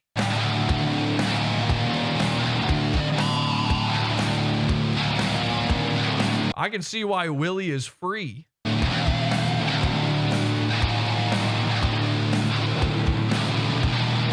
The couch creatures never fucking end. And speaking of never ending, guys, we're going to go over to the Pod After Show in the Pizza Fund. Join us, podawful.pizza. Get immediate access to this Pod After Show where we're going to go over something very interesting to me. I think you're going to enjoy it. We have another creature to look at. In fact, the last time we looked at this creature, he was sinking deeper and deeper into a couch. Well, why hide it from you? Let me show you exactly what I'm talking about before we go over to the Pizza Fund. Here's a little video. Let's just play this and see what this is all about. In Las Vegas, with Sam Hyde, Nick Rochford, Charles Carroll, and Chris Kattan. Yeah! Yes! Holy shit, did you see his little mung bean body going across that stage? Oh my God. And this looks more shadowy to you. I can actually make him out a little bit better, but this is perfect. Him in silhouette. Where the top of his chest moves before the rest of him. Yeah, he's following his gut. Ladies and gentlemen, it is what is this? Perfect Guy Life. Perfect Guy Life podcast with special guest Pod Awful Goon Chris Kattan. All right. Oh my God. And Couch Creature Kattan. KKK, by the way. That's how that's spelled. Don't think about it. Couch Creature Kattan's little teats are running over so much. I think I heard James get hard just now. Chris, let's dig right into it. Let's go to usacrime.com, our homepage. Homepage already. The sponsor of Skankfest, usacrime.com. I need to know what's happening in the world. Best Score is closed down, so you got to go there. Exactly. Yeah, Style Project is no more. I think they're probably still doing though. I think Style Project still exists. Good. Ogreish is probably alive and well. Chris, have you gone on Style Project lately? No, I haven't. I can't wait though. That is unreal. It's like it's not. It feels fake. If Chris Kattan is like a Muppet come to life, this is like they had Swedish Chef on as the guest. He doesn't seem like he belongs in other people's realms like this. And I say that even though Chris Kattan has been inside the Pod Awful realm, henchmen have seen him up close in real life, just as close as Sam and Charles are to Chris right there. So I guess the bit here is they're going to show Chris Kattan gore, and we will find out in the Pod After show if that is as shocking or more shocking or less shocking than delivering him food. Which will he make a worse face at? You'll find out in the Pod After show, and we cover it. Of course, this is a fucking video you can just see for free right now, I guess, on your own if you want to watch it. But if you like my commentary on it, you can join the Pizza Fund, podawful.pizza, get immediate access to this Pod After show and all of our Pod After shows. And depending on what level you join, many, many, many of our premium shows, our bonus shows, and our banned shows all over YouTube. We are not allowed to actually upload anything here. This stream you are watching right now is illegal. Join the Pizza Fund, support us, keep this going. Podawful.pizza. Urkowit, you beat me to it. I was typing it in chat while talking, and you still managed to beat me to it. We'll see you over there in just a bit. We're going to get that all set up. Go hug the website until it dies. DDoS it, because that's been happening every single time. Everybody goes to run to watch the Pizza Fund, and then nobody can watch it. Get over there quick. Podawful.pizza. We'll see you there. And I hope to see you guys for Awfulween, October 30th, this Wednesday, completely free here at awful.tube. Until next time, have an awful day.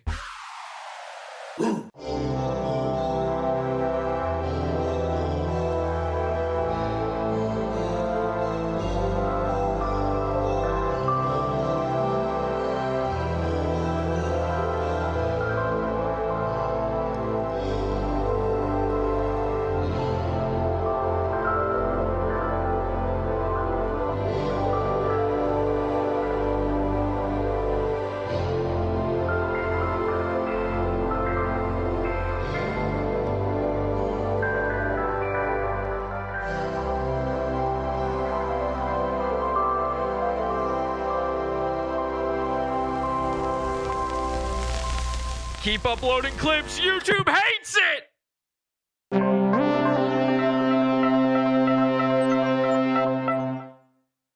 Oh, hooray, hoorah, kulukale.